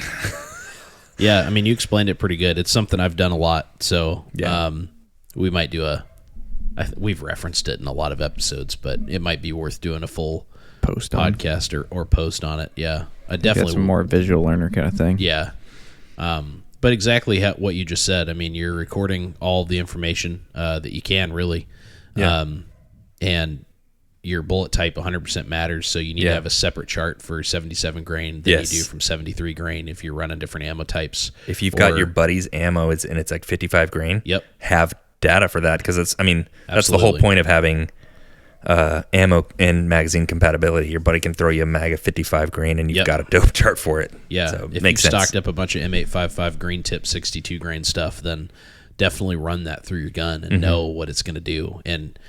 And the other thing I would recommend is, you mentioned known distance, and that's the most important part, is that you do it in the most controlled environment that you can. Yeah. And try some different positions too. Like after you shoot super stable, at 100 yards, get as much data as you can. Pop it out to 200, like literally 100 through like 800 yards. Yep. And then I would recommend pushing the envelope and seeing like how far can I realistically get and have at least 50 to 60% accuracy. Because once you go below that, it starts to kind of become just like plunging fire at that point. Yeah. But I'd say at least 60. So if you have like, whatever distance, you're getting like 60% accuracy. So like six hits out of 10 shots. Yep. That's a good boundary to understand. And everything matters. The if it's sunny outside, if it's if it was super rainy that day, like write that down. Because you mentioned humidity, and that's more something that matters for like very, very great distance. If you're doing like a long range precision shot with like a bigger caliber or something. But even just writing down in your book, overcast, light rain. Yep. Like it's just enough data and notes that you write down quickly, so you can quickly reference, so you can compare to a real world environment. If you're in a real world environment and it seems like that, and you're running the right ammo and it's the same kind of situation, flip to that page and you're like, okay, here's where my holds were on this day, and that's going to get you as close as possible. It's not a perfect, like, this is exactly what it'll be, because every day is different, and the temperature matters, like, everything matters. So, but it's going to get you extremely close. And then, you know, if you're in a real-world situation or whatever, and you get done with that, even making quick reference notes of what happened, you know, after the fact. Obviously, you don't need to stop in between shots and be like, oh, I'm getting shot at, let me write a note down. You know, this is very much administrative. But what does this mean? Well, it means you got to shoot a bunch. You have to go shoot a lot, and that's the fun part. So you should be excited about that. But it's something I think I'm finally seeing the gun community graduate out of. But going shooting doesn't mean like, let's go run around in a gravel pit and shoot at, 20-yard targets. You can do that, and you should. I mean, you need to understand how to manipulate your gun. You need to understand how to run and gun. CQB capabilities are important. Absolutely. But and we harp on this a lot, but being a true marksman and understanding how to keep the enemy at great distance is an advantage. It's a lot harder to find you if you're the farther away you are. That's something that we saw in Afghanistan a lot. Like, there was these Chechnyan guys that would always engage us randomly, and they were really smart. They stayed like 900 meters away, and they would engage us with like more harassment type fire. But they knew. They said, if we get too close, we're going to get freaking smoked. Like, the Americans are fast, they're going to get rounds on target, and they're going to have big bullets, and a lot of them come in our direction. So they stayed at distance. Chechens are pretty good at asymmetric warfare, historically. Yeah. Oh, yeah, they were. We knew when we were fighting guys that knew what they were doing. So it was a big difference from just like your ragtag Taliban guy. Yeah. Or your grumpy, like, AUP guy that got fired and he's just mad and he just but anyways this is pivotal, and it's also going to give you information on changes you may need to make. Like, you may find out through this process that like, this optic just isn't working for me. I am not effective with this optic, and that that's something that can happen a lot. People have stigmatisms, or people have different their eyes work a different way, and you may invest heavily in this awesome optic and then you realize, like, this is not working for me. Yeah. You're not going to figure that out until you go out and start getting this data. Yeah, absolutely. So, and then, there's a balance between understanding your platform and also understanding its limitations and how to minimize those. So, like, there's always people that just the Pavlov response, the Pavlov's bell of like, what should I do? It's like, you should be training more. Yeah. It's like, well, you probably don't even know how to shoot it anyways, so you should go out and train more. And it's like, that's such a robotic answer. Dude, some people, they just aspire to that, man. And they just feel so, you just know they feel so good after saying that. Yeah. You should be training more. Oh, yeah. Yeah, dude. It's true. I love that you brought that up. That's true to a point. Yeah. But it's also, when you train, you understand the limitations of your platform and you can minimize it. Yeah. If you have a horrible scope and you're like, I bet you I could do better now that I've used it enough, and you replace it. It's cool. I've experienced that firsthand. Like, you're like trying to make things work with this like little entry level LPVO, or like you're trying to make things work with something that's like, this just looks so sick, why would I ever change it? And then you wake up and like try someone else's gun, or you do something and you're like, oh, what the? This is so much easier. Yeah. Why have I been holding myself back? And I'm someone that I've trained a ton. I'm not one of those people that's, doesn't train often. So, yeah. But that still applies. Like, you can still take equipment and make things better. Yeah. So yeah, it's a combination of the two. But then you also have the people that are on the other extreme opposite end, where they're just trying to like pay to win kind of mentality. Yeah. And queers. Yeah, which I mean is whoa, careful. You gotta be careful in today's day and age. Anyways, no, I'm just kidding. The bounce back. But yeah, the pay to win mentality is also not going to work. Like, you got to go out, you got to be, capable, physically capable too. make running educated and decisions gunning. Yep. on your gear based on what you want and need out of the platform versus just kind of guessing. Yeah. Like, ooh, this new optic came out. I might be able to be better with that. But And also doing it because some gunfluencer does too. That's the other thing. Like, Exactly. oh, so-and-so has this build. I'm going to build mine identical to that. And it's like, yeah. why? Like, like think about where you are, what you're trying to do, like what's realistic. Like if you're in a thick metropolitan area, you know, that factors in. Yeah. Like, are you I think you still want an SPR somewhere in your groupie, but And it's been shown to be highly effective in urban environments. yeah, Because urban doesn't necessarily mean close range. yeah. But you might not want to look at someone that's got something set up for like wide open engagements, like in Wyoming or something, and then Yeah, exactly. And then model you yours that suffer way. in some other areas. Yeah, Right. absolutely. Yeah, simple stuff. But well, did you have anything else you wanted to go over? Like any of your personal experiences? Like, I know this build's pretty new to you, and I'm still working on it. out But the kinks. what, maybe just kind of in summary, since you've gone through now 3 different SPR builds, what led you here? Yes, great question. So, my initial thought was building an SPR was I had originally built like this sort of like weird semi-clone of an CAG MRE Combat Applications Group. Yeah. Delta Force, basically. They made these really cool little M4s that have a fancy Knights Armament rail, and I love them. They're like just the weirdest, M4 clone ever. They're cool. Yeah, they're super cool. Yeah. And then I was like, as far as effectiveness is concerned, I could either just kind of sell this guy because I enjoy building guns, and then I sell them, and then I build another one because I find it fun. You don't have to do the same thing as me. Yeah. It's my hobby. Right. Like having an effective gun is one thing, and then building guns because I love building guns is another. Yeah. And so I do a little bit of both. Yeah. So I ended up deciding to sell that M4 MRE and then build an SPR.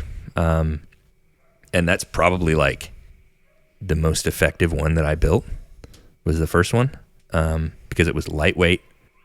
It was extremely accurate. And it was like pretty simple. It was very much modernized.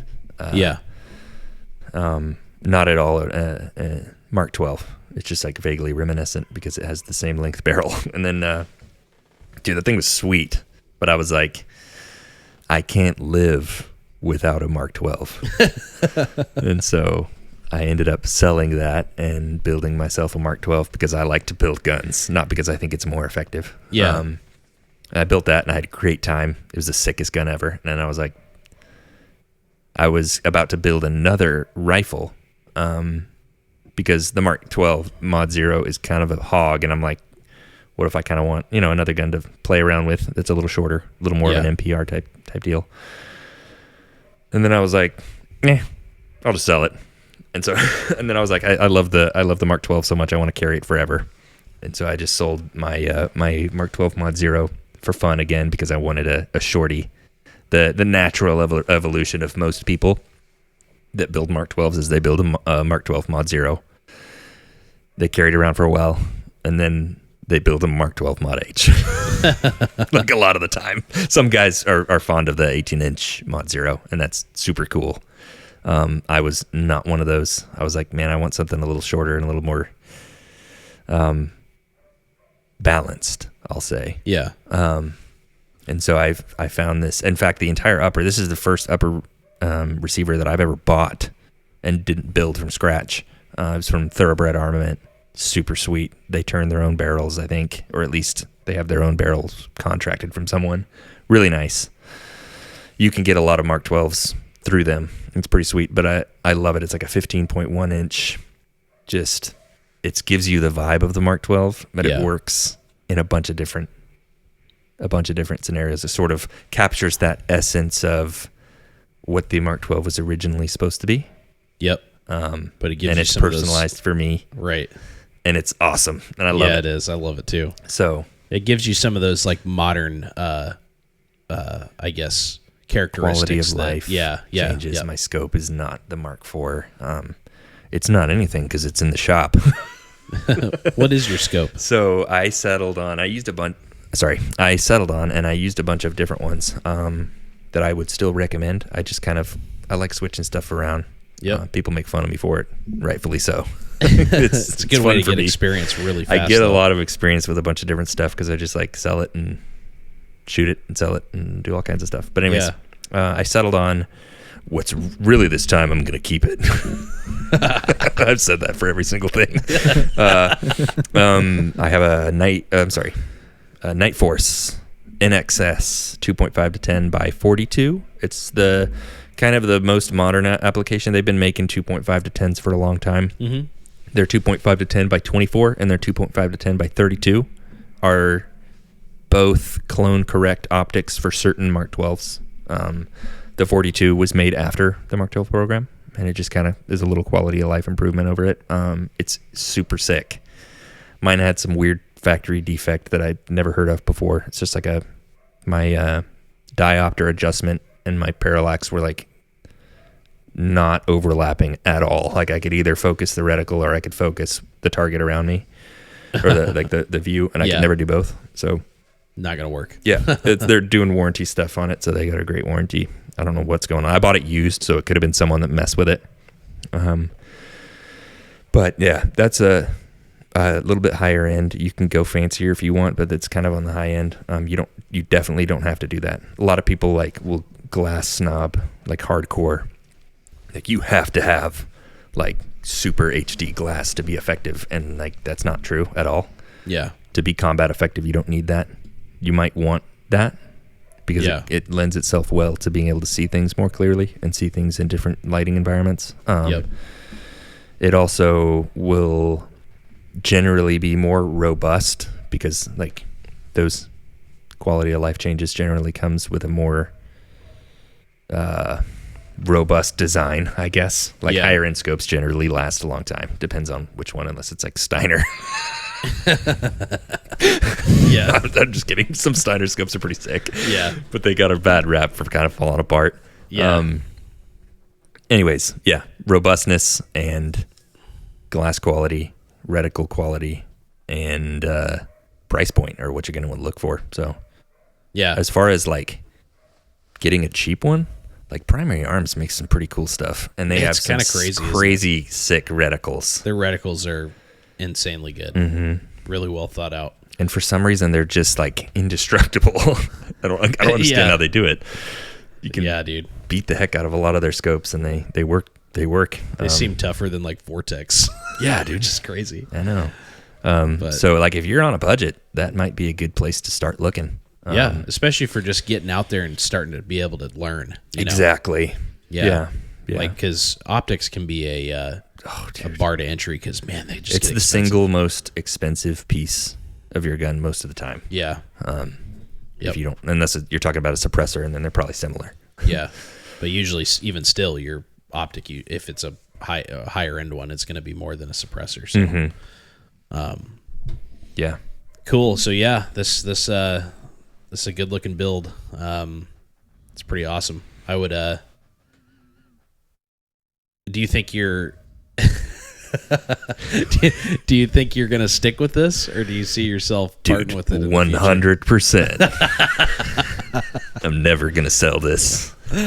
Oh man, I actually would. My wife's going to laugh at that so hard. Yeah, because that's what I tell her for everything. Dude, we actually have a running joke. One of the guys that we're bros with he always gives you a hard time, and it's like, oh, you painted it, so you're gonna sell it. Oh yeah, dude. Yeah. That's kind of my MO. It's like I buy something and then I mess with it, and then I'm immediately like, I have to paint it.